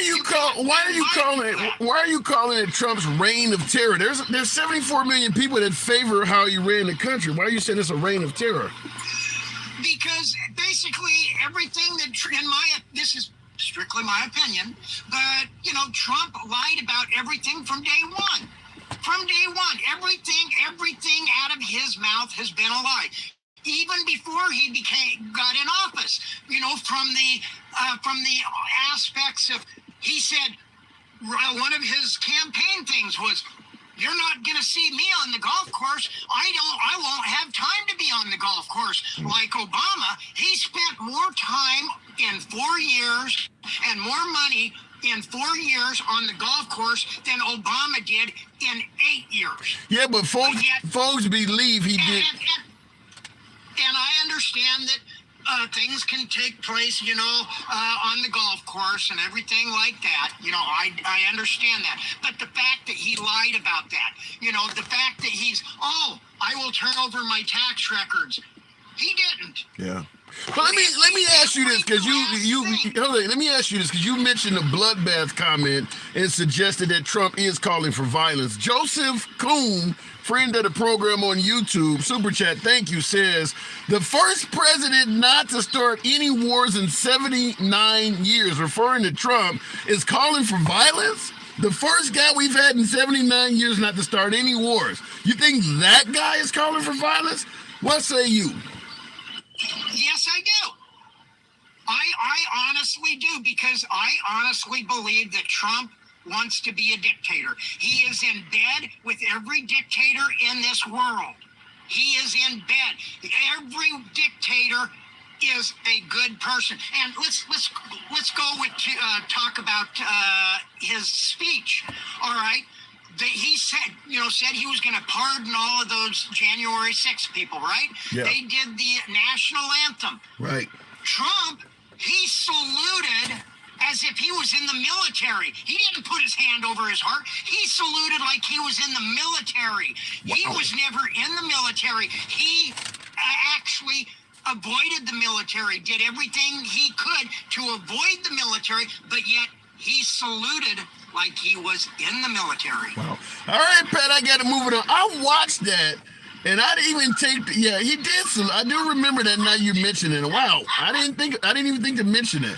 Appreciate you updating me on that. We certainly would talk about that going Pat. Right, and he talks about, people disrespecting and like taking the knee and all. Yet he was disrespecting the military by saluting like he was a military man. Wow. All right, Carlson, well stated. Appreciate you coming in. So, folks, by way of yes or no, I want to get your opinion. You heard my last guess. I'm kind of baffled because I did watch that rally live. Now, we talk about taking Colin Kaepernick style is disrespectful. Real quick, Joseph Kuhn, the guy who went from 3.7 billion to 2.4 billion, wants to be a dictator. In other words, Trump's value dropped. So what he's saying, Trump also, allegedly did not take a salary while president. So what he's saying is Trump did not, go to Washington to get paid, so to speak. He actually lost money. Is that the type of guy that would be a dictator? Now, you feel free to state that. Feel free to elaborate on that in the comments. Let me know, what do you think? The guy lost money while he was president. What do you think? Now, what I want to ask is, wanted to respond to something my last caller said. That question kind of threw me off, but we'll move it on, because I do want to ask it once it comes back to the mind. Nobody believes that. You don't believe Trump lost money while in office? I believe the presidency has cost him money, because I do believe some of the Letitia James case, for instance. I believe if Trump had not been president, that investigation would have concluded with Trump. Wow, Mr. Crossing, thank you for the Teddy there. Thank you for your generosity. Certainly appreciate that. Thank you, Mr. Crossing. I do believe that if Trump was not president, The city of New York with the Letitia James case would have probably contacted, say, Michael Cohen, who would have still been his lawyer, paid him a couple $1 million, and it would have went away. As many folks are suggesting, it's not like there's a whole bunch of people crying out that they got ripped off from Trump's fraud. He would have paid somewhat of a fine, and I do believe that would have went away. It wouldn't have been no $334 million bucks.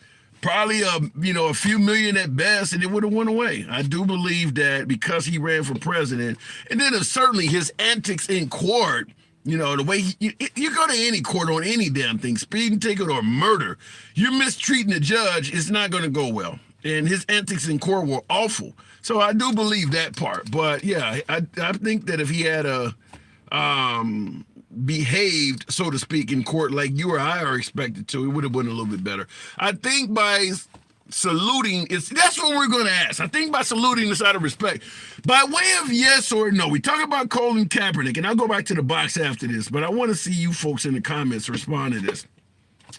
By way of yes or no, we talk about Colin Kaepernick taking a knee during the anthem. Folks suggest that is disrespectful. The black national anthem, you saw that at the Super Bowl. Folks also think we only should have one national anthem.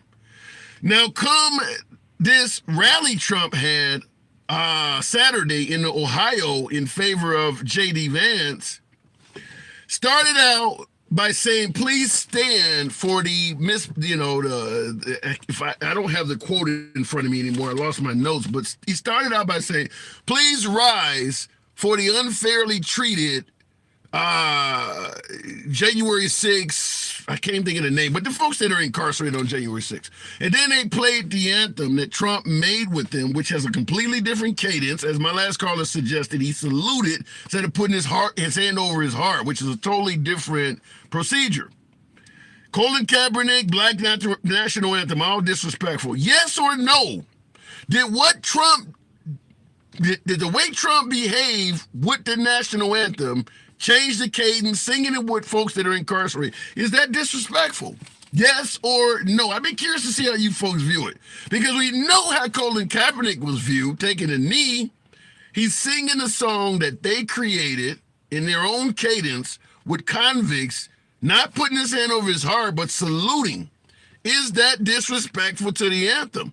By way of yes or no, I'm looking in the comments. I see one no. Wow, it absolutely is. It was absolutely BS, says May. I didn't see the Trump one. The rally is on YouTube. If I was at my little makeshift studio, I would bring it up and tell you how you could find it. But the rally is on YouTube. So yeah, please rise for the January 6th hostages. That's what was stated. Thank you for correcting it. That is what he's calling them, J6 hostages. And that's what he came out. It says, please, to all of the folks at the rally, would you please rise for the unfairly treated January 6 hostages? And then they play the anthem that he sang, and he salutes. Is that disrespectful to the anthem? Looking in the comments, Naeem Barber, certainly another friend of the program, says he charged for conducting business at his place. That is true. They had to tell Trump to stop using his own golf courses and things like that to invite dignitaries and stuff like that. He was actually making profits from that. So that is a legitimate thing to point out. Wolf Stable, I think that says, thank you for the super chat. United States versus Falk. Trump targeted for his view. United States versus Falk. I'm not aware of the particular case. Let's try to go back to the box. Continuing on, we're trying to go with Ginger Beer. What happened on January 6th is what we're asking today. Trump said it was a love fest. Ginger, good afternoon. How we doing, sir? I'm doing really good. Good to have you back on. So, Trump is speaking very positively of January 6th. What say you? What was that? I said Trump is speaking very positively of January 6th. Do you believe that was a good day? For me, as a Republican, I think in a way it was, because it was just showing the fact that Americans, true Americans in my eyes, didn't want our country excuse my French, to go to hell like it has been in these last almost 4 years. Okay. So if the wrong president gets elected, in your opinion, do you think they should implement another January 6th? Anytime you think the wrong president gets elected, do you believe January 6th or something like it should happen? No, but people should be able to express their freedom of speech by protesting peacefully. I mean, yes, there was hundreds of thousands of people there, and if you look at it, only a handful of people made it in compared to hundreds of thousands standing outside doing what Americans are allowed to do, which is protest peacefully. Yeah. Do you believe any crimes took place there that day at all? Oh yeah, I mean, obviously there was crime. I mean, there's video evidence of crime being committed, obviously. But wait a minute. Hold on. You said we'll talk about the ones being let in. I understand you're going there, but you're saying obviously there were crimes committed. I have an issue with obviously because Trump has not suggested anything went wrong there that day. Has he spoken negatively about anything happening there that day other than Nancy Pelosi not providing National Guard? And I'm a Trumper, but there is flaws that I've seen in President Trump. Obviously, a lot of Trump supporters have seen downfalls and bad decisions that he's made. But I mean, there was stuff that went on there that shouldn't have. Obviously, people exercised their rights, in my eyes, and went too far with it. So Trump at the rally he had this weekend in Ohio said he would pardon them on day one. Now you understand, you just admitted that folks committed crimes there that day. Do you believe they all should be let out? No, I do not. And like I said, I'm a true 100% Republican. What about the term hostages? Now we know we have folks that have been taken into custody in Gaza. What about him using the term hostages? How does that sit with you? What was that again? What about Trump using the term hostages? I think that's the wrong word to use. Yeah. In my eyes. What do you think they are? It's hard to say, honestly. I mean, it's really hard to say. Yeah. So, based on your opinion of what, I mean, do you see Trump as a law-abiding president? If he's calling them hostages, you said they committed crimes, they shouldn't be let out. He said he's going to do it.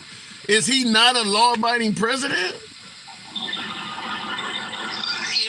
To a point, I think he is. But I just, like I said, a lot of Americans that support Trump think sometimes he talks out his ass.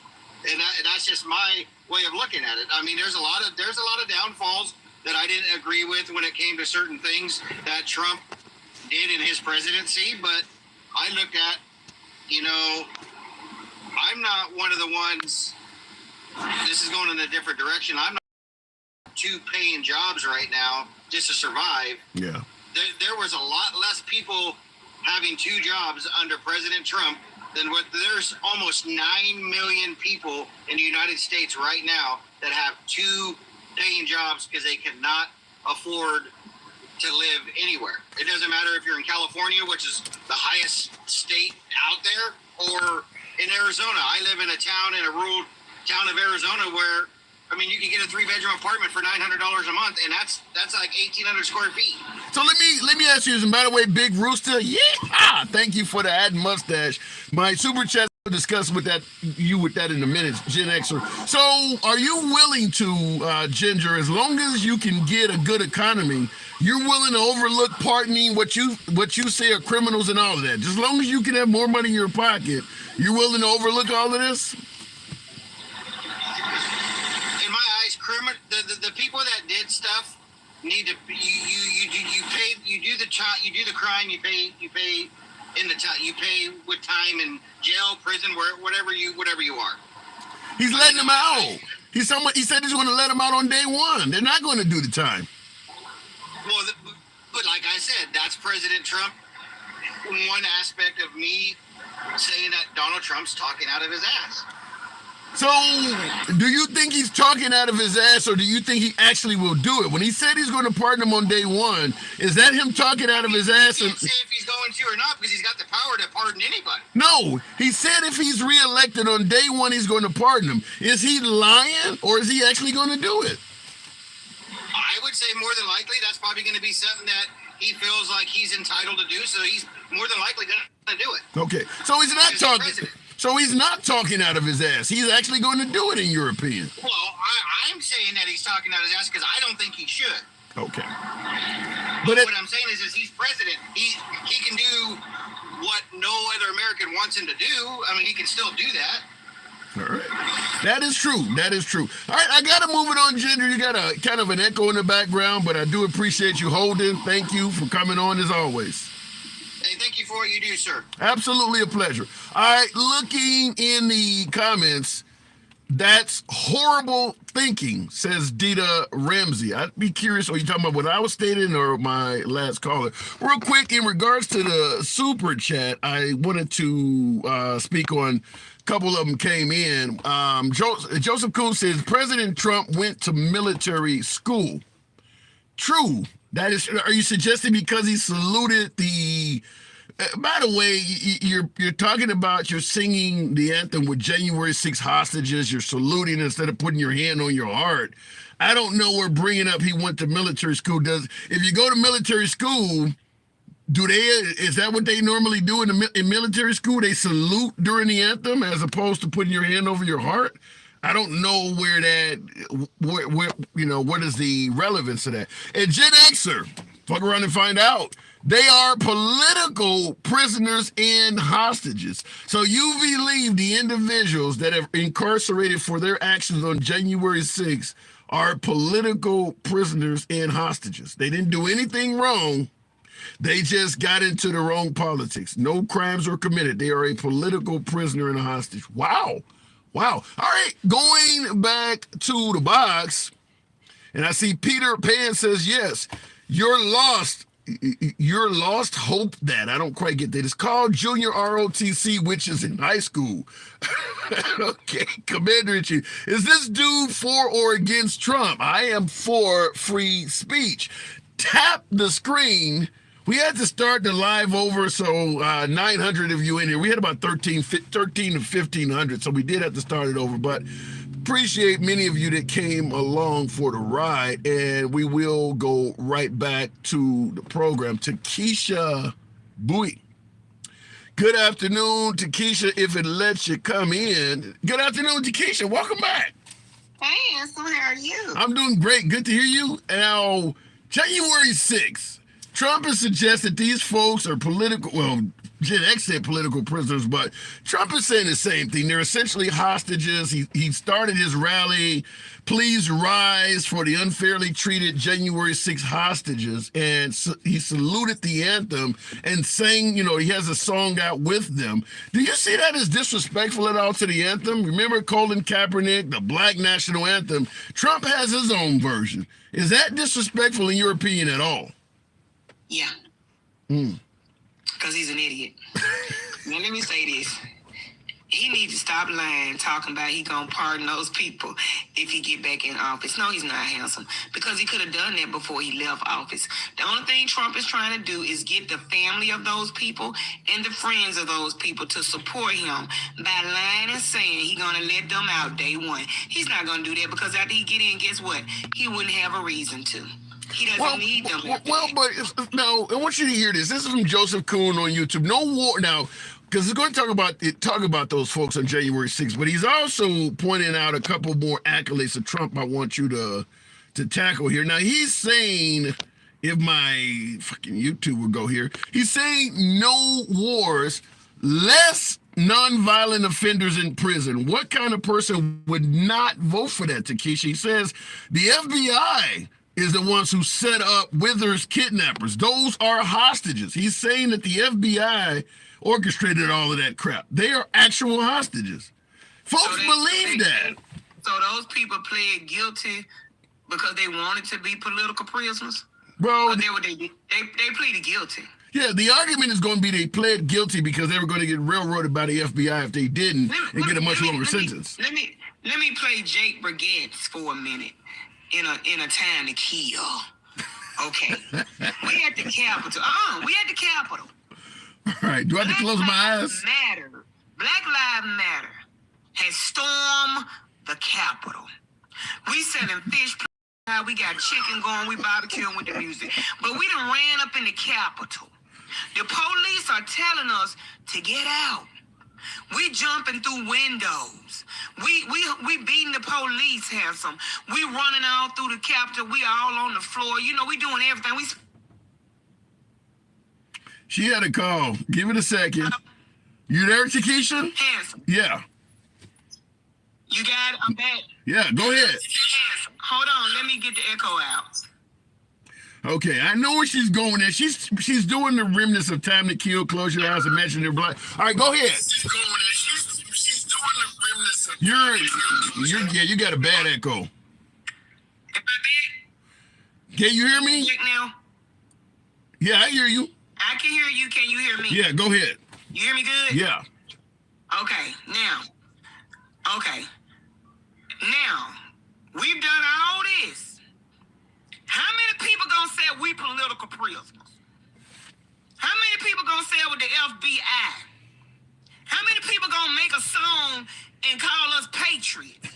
When are we gonna have a choir if it was the other way around? What if it wasn't even Black Lives Matter? What if it was just a bunch of Democrats because Donald Trump won and we were mad that Joe Biden lost? How many of these same people would be calling us political prisoners, handsome? Not many. Not They're many. only saying that because they're Trump supporters, and they are Trump supporters as well.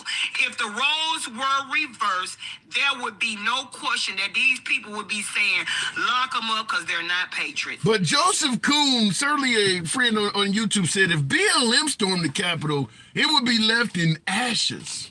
They would burn it down. It wouldn't be nobody to put in prison. And it wouldn't be left in ashes. Stop trying to make it seem like we burned stuff down when we were the ones being burned. Your last name gives me the idea of what you are.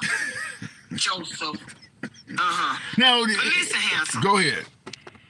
I wanted to make a joke because that's what I came up here for. When I said the street sweepers have been sweeping up glass all day from MAGA busting on their piggy banks to try to help Trump come up with this bond money that nobody else won't give him for this January 25th. I just want to tell you. They ain't gonna come up with that kind of money. They've been sweeping glass out the street all day from piggy banks busting open. People taking their savings trying to help. Trump sure they ain't got no ice cream money because they done took it to send it to good old daddy Trump. A billionaire when you just 100 out and you sending him your money. Lord have mercy, handsome. But go ahead with what your question was. Well, the reason the reason you got 100 heirs sending money to a billionaire is because they believe if Trump gets reelected, they have a chance of becoming 1,000-heir because they see Biden's economy. They're not even gonna become a penny heir, so they can just hang it up. They ain't gonna get no more money than they got now. Cause when Trump get in there, it's all about Trump. It has never been about them. They just don't realize it. They're just like me saying that I go with this woman husband who never comes to my house, who never calls me, but every now and then he come tickle my fancy, and I think I'm important to him. That's how Trump doing them. He tickle their fancy every now and then, and they think they important to him. Are you trying to say that? Are you trying to say that he's treating MAGA like a hoe? Basically, yeah. He's stealing them when he can use them. If he ain't using them, he ain't stealing them.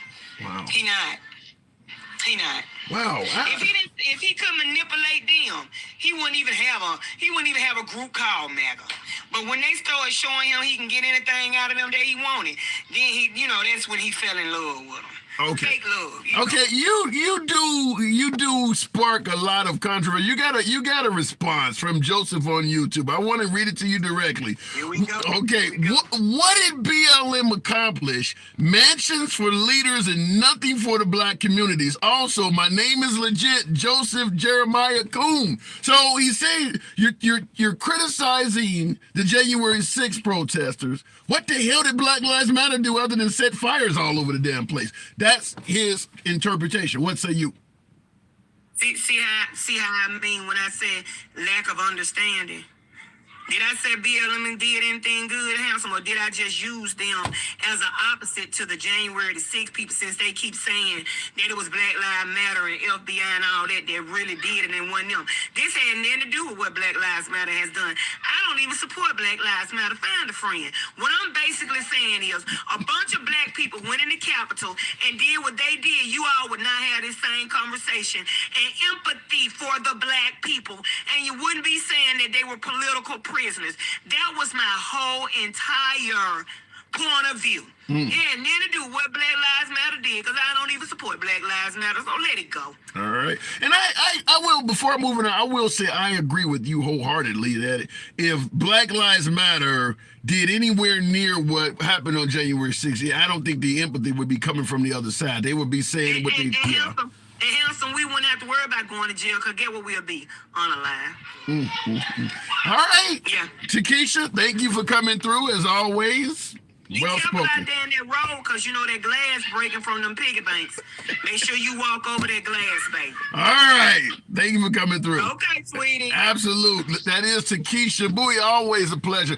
Looking in the comments, that's Purple Rain. What? That's Purple Rain shirt. I don't quite. It would have been open. I don't quite get that one. Terry. They would have been called thugs. Yeah. Look. I don't think there's any love for anyone protesting in regards to civil rights. We favor Martin Luther King in this country, but when he was alive, he was viewed as a racist, sparking hatred and division. You know, I don't know why you're coming to these towns.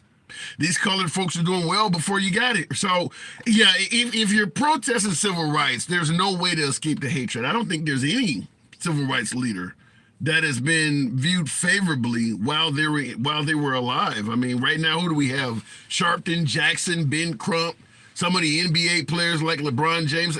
All of those folks get viewed negatively. I don't think there's any way to do it. Leslie, yeah, thank you. Appreciate the hat and mustache. So we're asking, though, what exactly took place on January 6th? President Trump is referring to them as hostages. I believe he referred to them as patriots. Did anything negative happen there that day at all? I mean, we'll go to Mike in. Good afternoon, Mike. Welcome to the program. I'm curious. I do need to hear from some MAGA. MAGA's my preferred guest. I need to hear from someone on the right. I'm not getting as much of that today, even though that is indeed what I'm seeking out. Make no mistake about it, folks. We do believe in guests from outside. We do believe in free speech. Left of Bernie Sanders to I'm having dinner with QAnon is what we say, and it is absolutely what we mean. Program is all about free speech. So we don't deliberately select guests to represent one side or the other. We do believe in taking folks from both sides. But sometimes there are more folks that simply call in with a similar point of view. So we're trying to make it happen. And once again, the box always has its own problems as well. HR Gator, good afternoon. Hi there, how are you? I'm doing really good. Good to have you on. What happened on January 6th? You know, I remember sitting there and watching every minute of it, as most people were just glued to it. And I think that I share the sentiment of just kind of sitting there almost slack-jawed. Like, what Was it happening? Were you like Joe at watching the Love Fest? Could you not believe all the love you saw there that day? That was not what I was slack-jawed about. Was it a good day? Trump said it was a good day. I think that we have vastly different opinions of a good day. I sat there just sad that this was happening in our country. Like, this was, our doorsteps. For a long time, it felt like I was watching a video from a different country, from stuff that we see, these overtaking rebellion type deals. It didn't feel like USA. It didn't feel like our country. It didn't feel. I was talking to my grown son. He's in the Navy, and he was not alive for 9/11.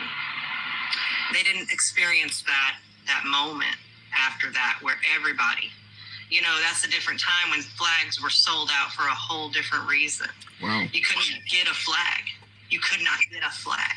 And when you looked at everyone's yard, everything was adorned. I mean, we were all so. But let me ask it to you this way. Now, you spoke on what you saw on January 6th and your opinion of it, but was that just a bunch of idiots out of control, or do you blame that on the president? That's a twofold answer for me. Everyone that decided to go to that and walk and talk and sing and climb and dance and throw and burn and pee on desks and steal documents and kill people, they all have free will and free choice. They all chose. They chose to do. Do I think that he holds a responsibility for emboldening people for years and years through hatred and rhetoric and division? Yes, I do blame him. What do you, when you said, wait, you said hatred. What has Trump done to make you suggest hatred? So for me, it goes back a little bit to like when you're a kid, your mama tells you, don't say that. That's ugly. We're not going to be mean. We're not going to talk to people like that, right? Okay. In my opinion, that was thrown out the window. Say what you feel. Just say whatever you want. There's freedom of speech, And we do have freedom of speech, and I don't want that infringed upon. I think a lot of people, though, have forgotten that freedom of speech does not equal freedom of consequences. Yeah. You can say, burn it down, right? Burn it all down as a general statement. But if you said, I'm going to go burn down X building today, does the FBI look at that statement different? Yeah. Absolutely. Yeah. One is a broad just statement, right? One is a directive. One is taken as a threat. And people forget that you can make these out loud quote threats, just a statement, right? But it can land you in jail. Yeah. You have freedom of speech, you don't have freedom of consequences. He has freedom of speech. He can say whatever he wants, and he can rile people up. But he did not follow them like he said he would. Right. He did not. He said, I'll be there with you. And he was not. So because he did not follow them in sunshine, yeah, thank you for the had mustache. So because Trump didn't follow him, is it safe to say you believe he is not guilty of an insurrection? Thank you, Eugene. Is it safe? Go ahead. Oh no, I'm so sorry. No, I believe the exact opposite. I believe he sat there and told them, do basically, for me, my opinion, he told them, go do this for me. I'll be there. Don't worry. I'll be there. I'm going to follow you, right? Let's go do this. I'm going to follow you. What about the go peacefully, patriotically? Go peacefully. There will also be hell, he said. We will fight like hell. Go fight like hell, he said. Go fight like hell were his words. So his words were taken by many as a directive, which is why I say your words have consequences. Some people left that going, yeah, we need to fight like hell. And they thought we need to fight like hell on social media. We need to fight like hell to get bills passed. We need to fight like hell and vote. We need to fight like hell to get things changed, right? Right. But some people thought, yeah, we need to go physically fight like hell. Let's go in. Let's go kill Mike Pence. Let's go get our hands on Nancy Pelosi. Let's go get our hands on people. See, you don't get to determine how someone else takes your words, which is why as commander-in-chief, you are commander-in-chief. Your words matter more than most anybody else's, because every single person in the United States and all around the world looks to your words.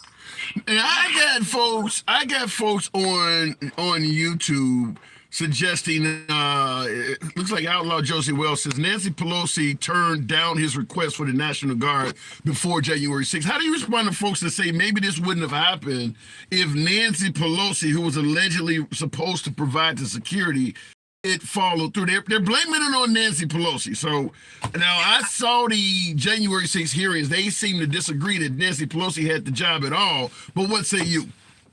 So for me, this would go to, and I always say for me because I don't have all the information. I don't have the security clearance. Neither do I. That's Yeah. why I always leave with that. And people are like, "Oh, it's all opinion." Everybody is opinion unless you have all of the information. None of us have all of the information. Period.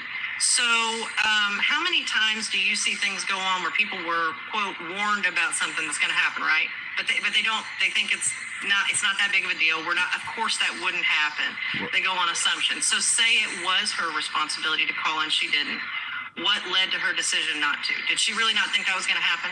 Right? Because I know that if I really thought that I was in danger physically myself, shit, I'm gonna make the call myself. Yeah. Right off the bat. Right. I Right off agree. the jump. But if she didn't have that autonomy, then she can't be held responsible for that. If she did and didn't, what factors went into that? I can't say who's right or wrong here. I don't know. I don't have all the information. We only have what has been given to us. Most of us don't possess a security clearance to know a tenth of what is going on. Well said. And I agree with that. I do agree with that. But the January 6th hearings seem to have alleged that it wasn't her job to provide them at all anyway. It wasn't her job to provide the National Guard. But I know a lot of folks on the right disagree with that. HR Gator, I do have to move it on, though. Yeah, absolutely. And so at the end of the day, though, you believe what happened on January 6th should disqualify Trump from being president again? I 100% I believe that anyone that has engaged in an activity like an insurrection against the government and who has 80 something, active indictments should be disqualified. Because why do I not have just prisoners running then? What is the disqualification? Wow. All right, HR Gator, appreciate you coming through. Appreciate you coming. And now, one of the things in regards to the National Guard, let me just say this, whether it was Nancy Pelosi's job or not, let's assume it was Nancy Pelosi's job. Now, I understand, before I go back to the box, the folks on the right, particularly my beloved MAGA, believe Nancy Pelosi dropped the ball. So let's say it was Nancy Pelosi's job. I've used this example before. If you throw a party and hundreds of folks have purchased tickets and you realize the DJ is not there, you don't continue to party because you know they're going to be pissed off. Like, you told us to have a party, there's no DJ here.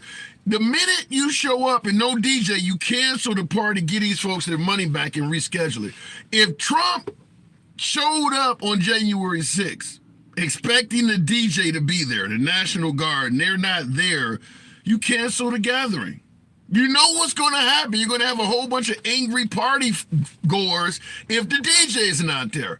Now, also, might I add, if it is Nancy Pelosi's job to have the National Guard present, that would be very similar to some of this shit we got going on now where you leave, like with Trump blocking the border bill. Your adversary is not going to do something that will help you out. That's where folks are suggesting that Trump blocked the border bill because he doesn't want to help out Biden. If Nancy Pelosi's job is to provide the National Guard, you don't think there's any chance in hell the way Trump has been treating her that she may deliberately drop the ball to ruin his image? So let's say it was Nancy Pelosi's job to provide the National Guard, and she knew there's going to be a bunch of fools here that day. If I don't provide the National Guard, MAGA's going to act up and ruin Trump's image.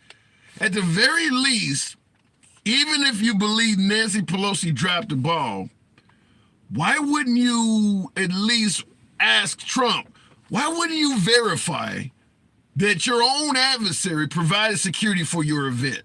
The idea that Nancy Pelosi may not provide security for your event the way you guys are should be expected. You really think she's going to follow through for you? The way you treated her? So at the very least, if it's her job to provide the National Guard, verify that they're going to be there. You're the president. Pick up the damn phone call, or phone rather, and make a call and verify she did her job.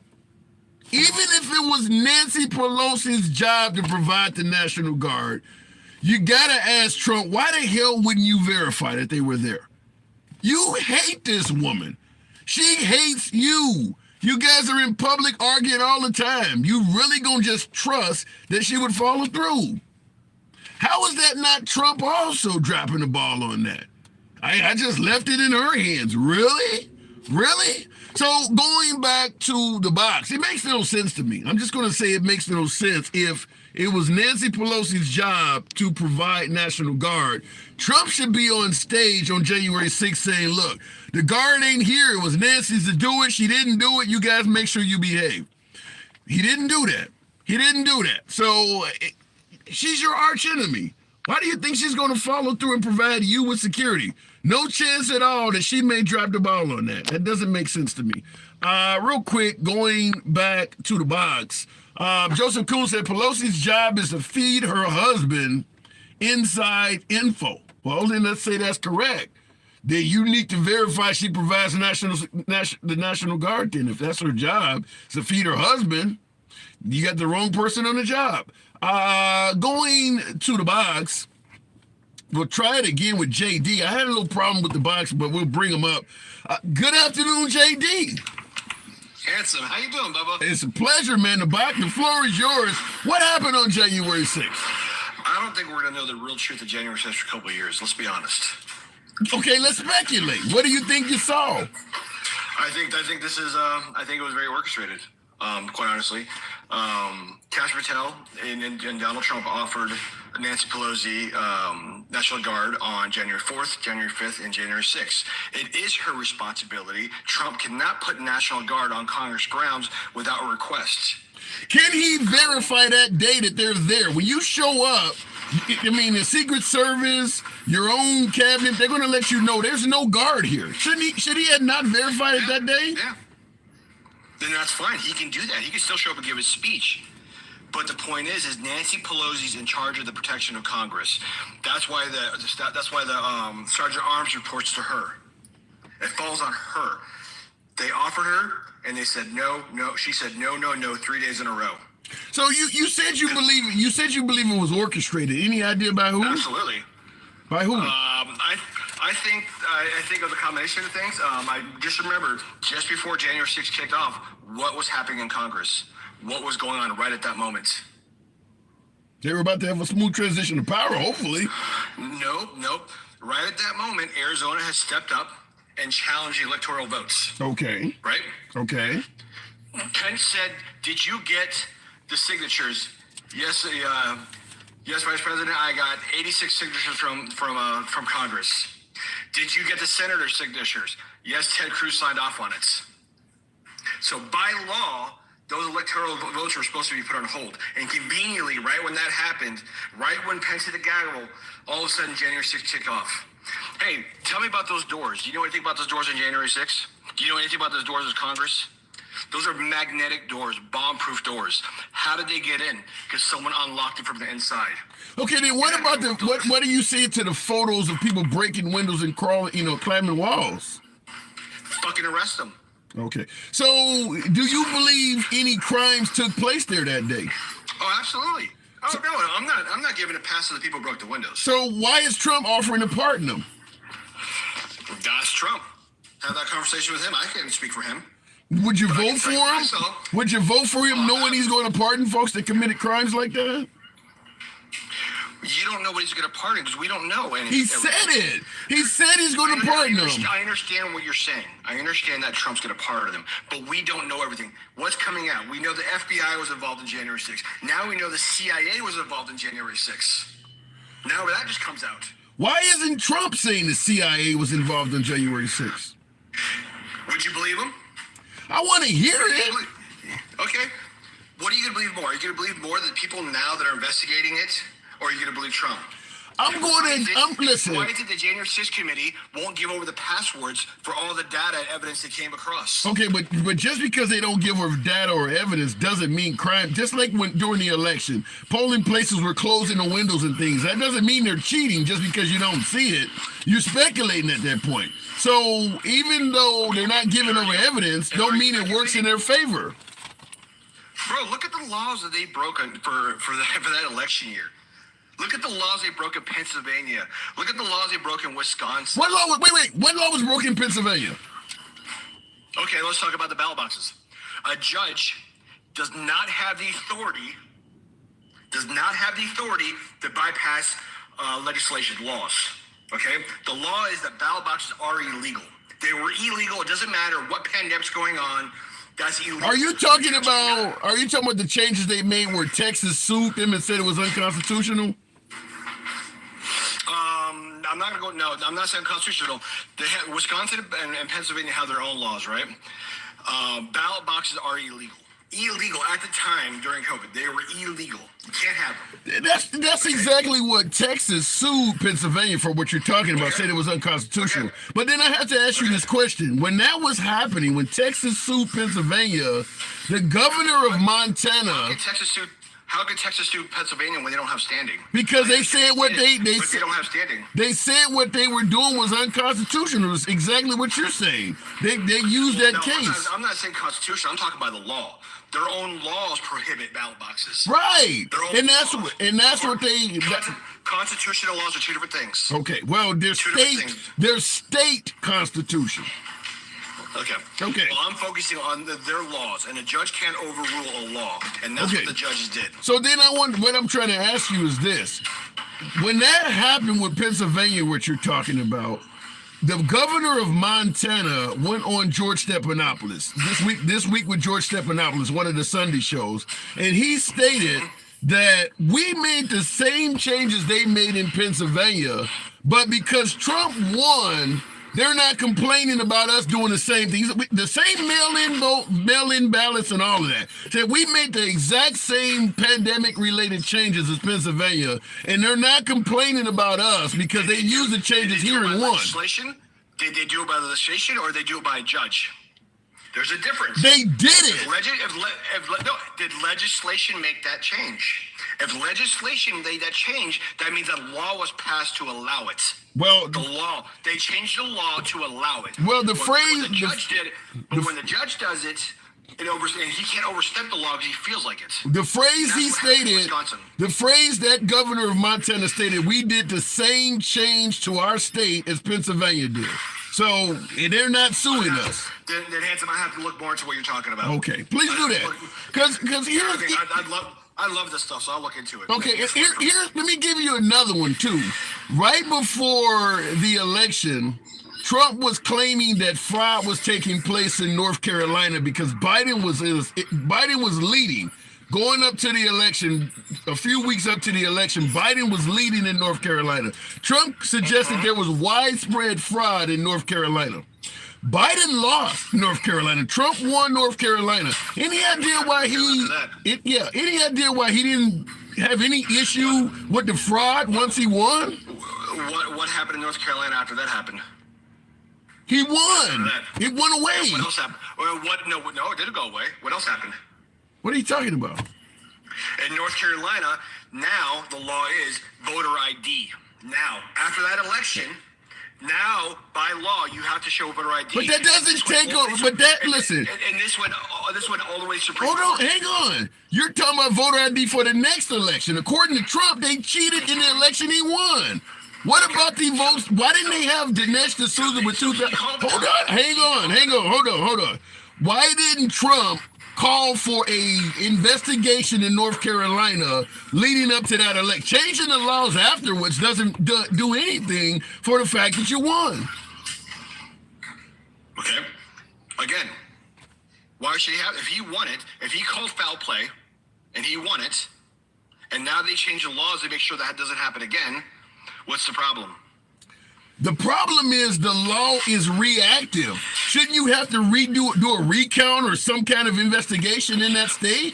Changing the law doesn't. Then why didn't Biden administration challenge it?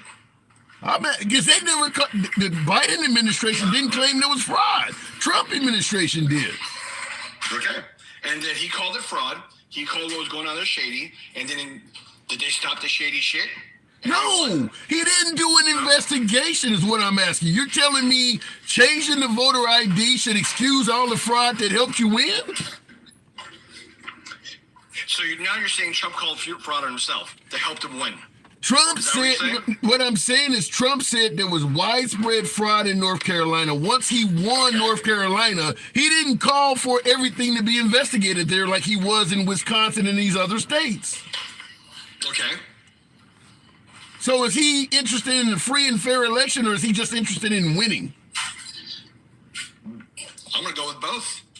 Then why isn't he Would you- calling would for? you- Would you challenge? So would you call fraud on the states, and then would you, after you won it, would you go ahead and challenge the election results anyway?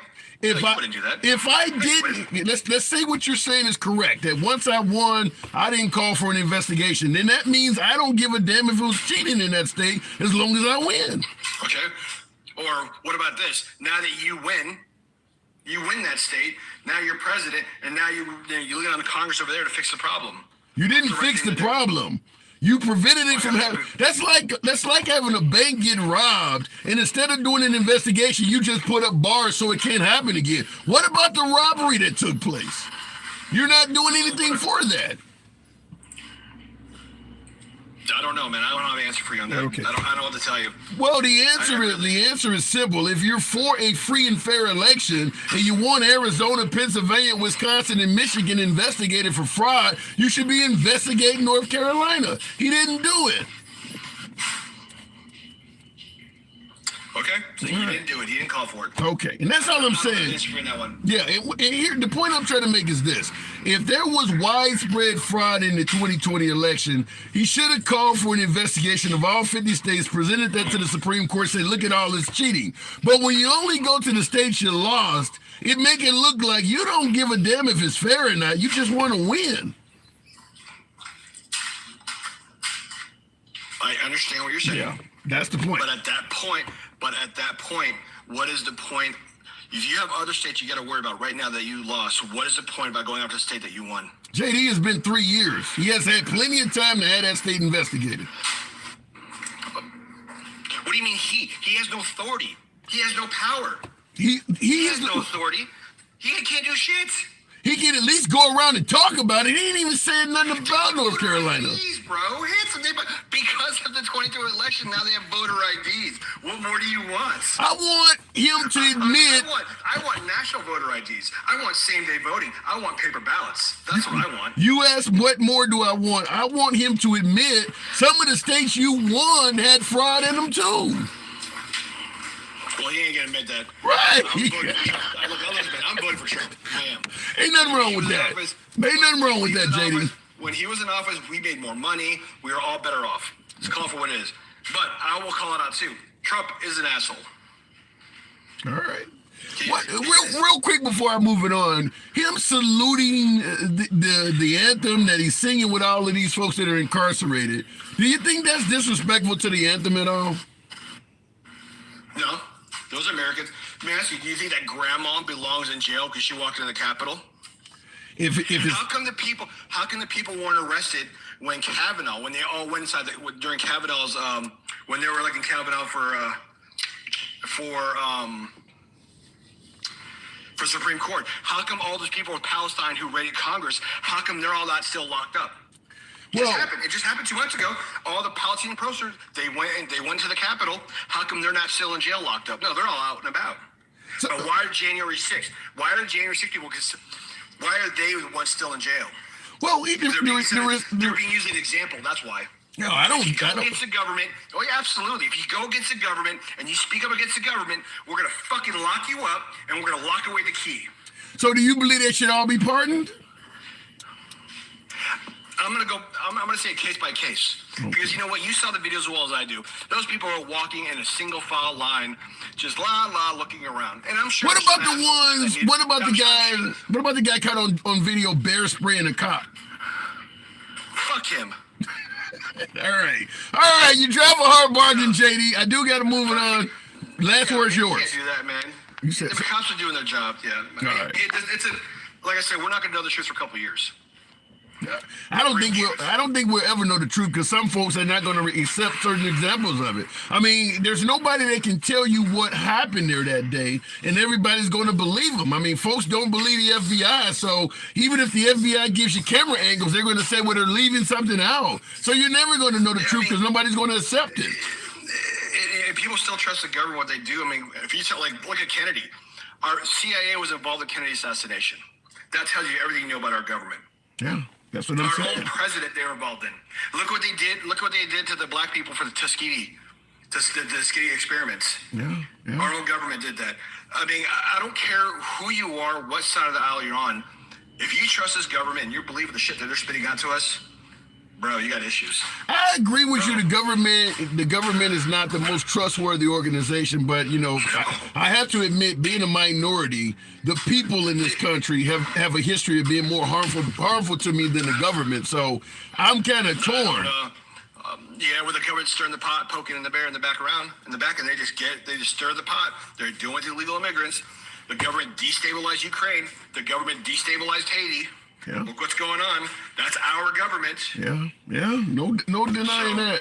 All right, JD. So, all right, man, you have a good one. Absolutely, you too. Good talk. Moving the program on real quick. Had a couple super chats come in on YouTube that I certainly wanted to address if my screen. By the way, thank you folks for getting it back up to 39,000. There's over 1,000 of you in here. Could probably get your boy up to about 50,000 if you would tap the screen on TikTok. For my YouTubers, Joseph said FBI involved. Rally Goers got escorted through the Capitol. Then claims of insurrection came out immediately.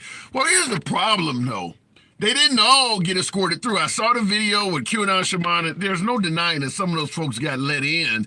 But even with the ones being let in, I keep bringing up this example. With part of the building being overrode, or whatever the case may be, there's no denying that the cops that were letting those folks in on one side of the building knew that the building was being overran on the other side.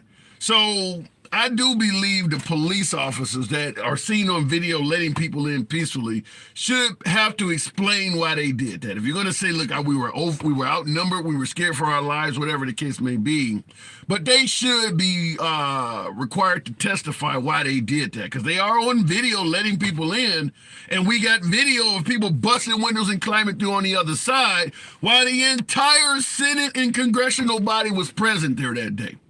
Fact is, the building was closed, so no officer had any legal right to give a tour out to begin with. So they should have to make it clear why they did that, because folks on the right are saying they were giving tours out. No, let's just be honest. When is the last time you went to a tourist destination, DC, fucking Mount Rushmore, no matter where, when was the last time you got a tour guide that was dressed in a police uniform with a gun on his side? They're not tour guides. There's no denying those folks are not tour guides. There are plenty of tours of buildings and monuments in Washington. The Capitol Police do not lead tourists. That doesn't happen. So the idea that it was a guided tour is insane. There's more to the story than that. You know, Capitol Police, armed police, do not give out tours. That's crazy. Naeem says, I'm from Philadelphia. He's misinformed. Talking about my last caller. And Kuhn says, didn't he have to pay for the investigations? Even if he did have to pay for the investigations, as president, probably not. Right after the election, Trump was still president for 2 months. From November till Biden was sworn in January. He didn't have to pay for those. So I will tell you this, though. I do believe if Trump had did an investigation, Dinesh D'Souza style, of all 50 states, showed all of the fraud that he could come up with. There's 330 million people. There's some people going to do some shit they shouldn't do. And it ain't all Democrats. Showed all of the fraud and went to the Supreme Court with that. Look at all the fraud from all 50 states. I think he would have had a better case than only going places where he lost. As I told my last caller, when you only go places that you lost, when you're on video admitting that it also happened in places that you won, that you suddenly seem uninterested in, it doesn't really look, it hurts your credibility. It doesn't look like you're trying to make sure the election is free and fair. It just looks like you're trying to win.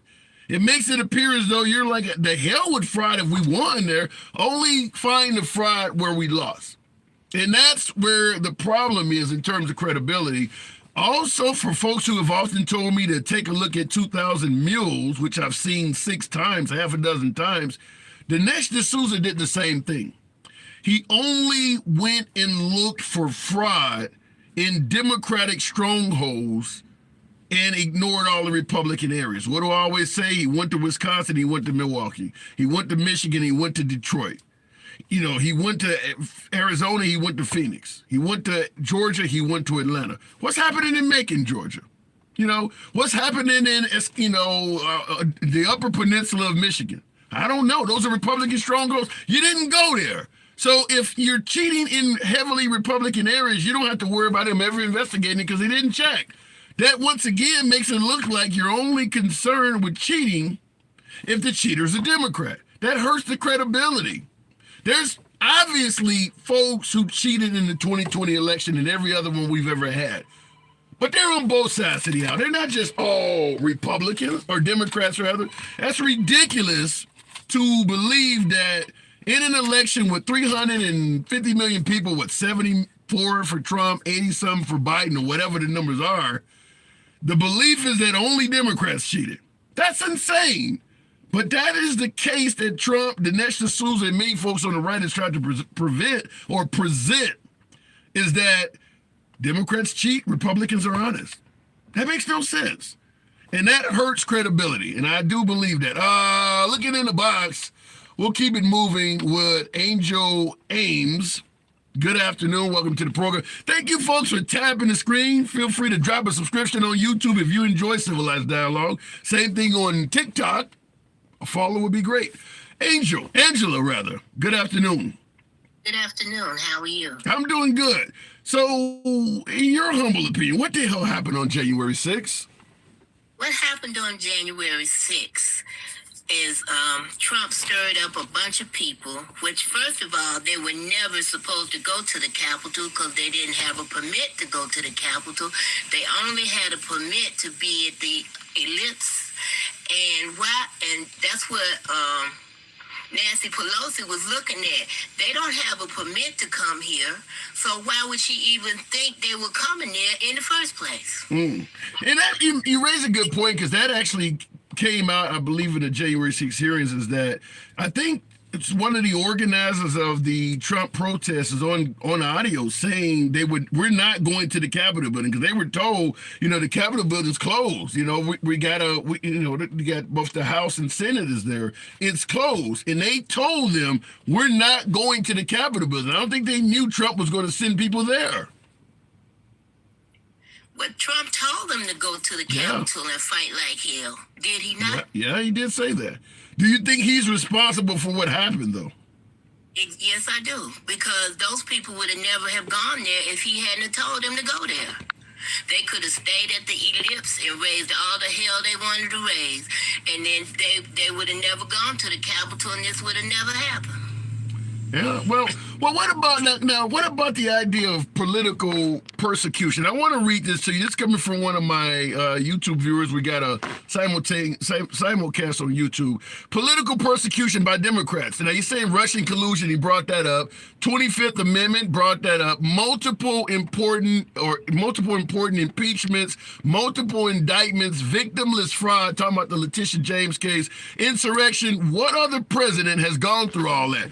Is it a case where Trump is just being beaten like a drum simply to prevent him from running? How do you respond to people who have this mindset? Why did, what was his name? Why did Bonnie and Clyde rob banks? That's where the money is. Thank you. I rest my case. But you don't think some of this stuff, though, Trump has a history, okay? I mean, if you go back and look at over the years, I lived in Philadelphia for years.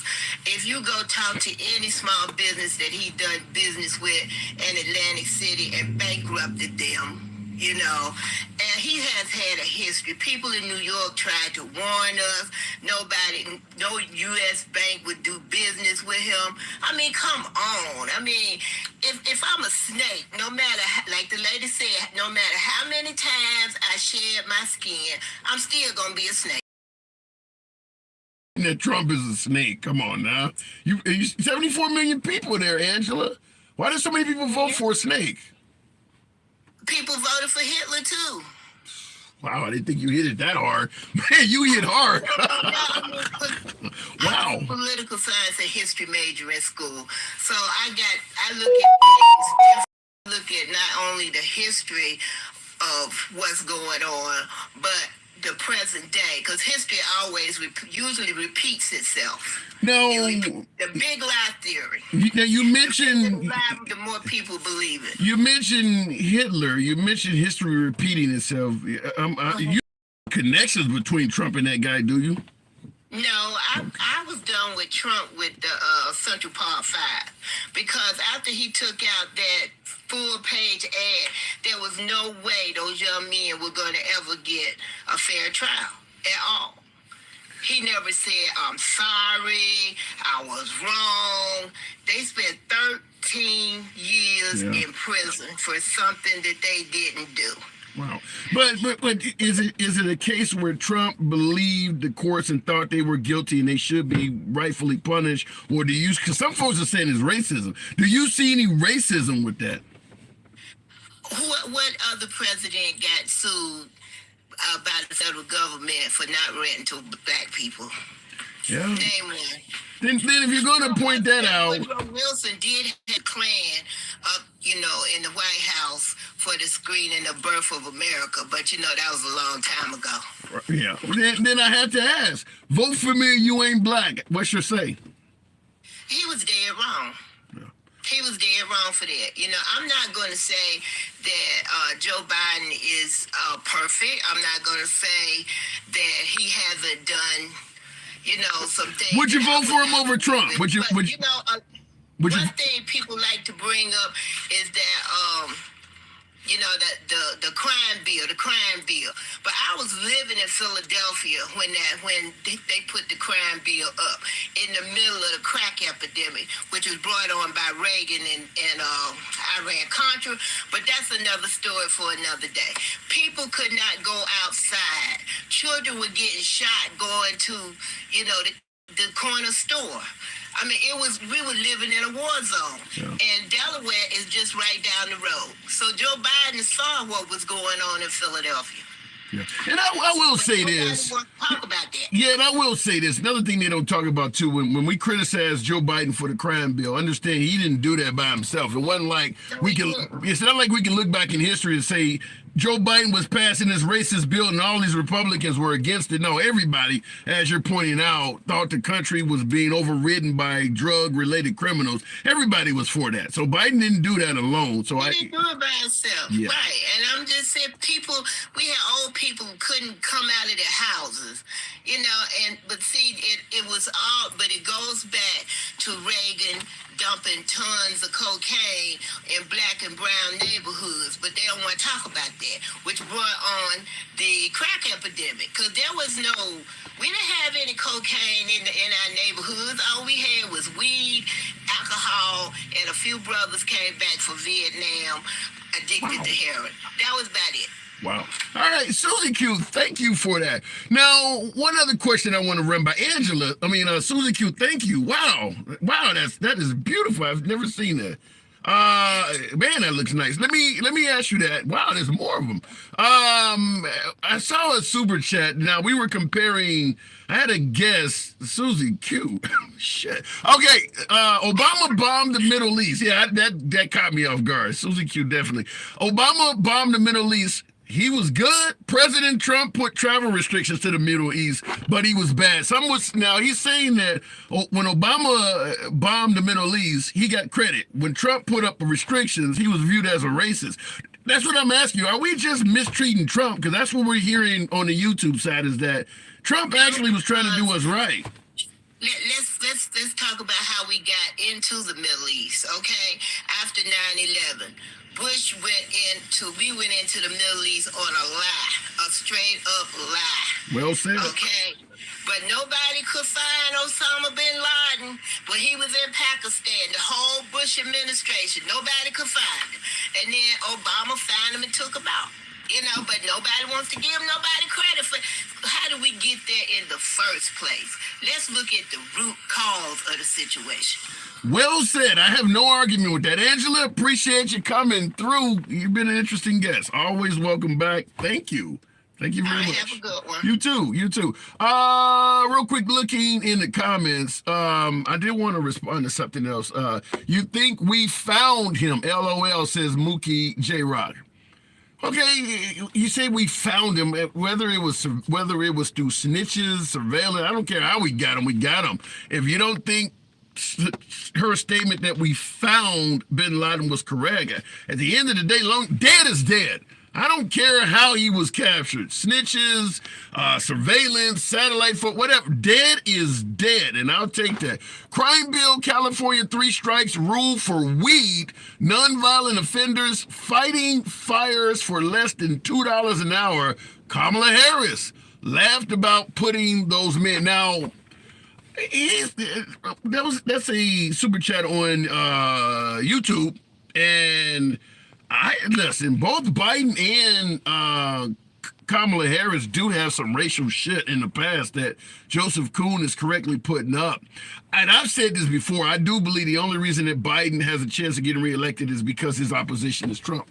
Because both of them, you can come up with stuff, but a lot of folks, particularly minorities, believe that Trump has more of a racist past or a racist past or racial shit orbiting around him than Biden. And just look at the things we bring up.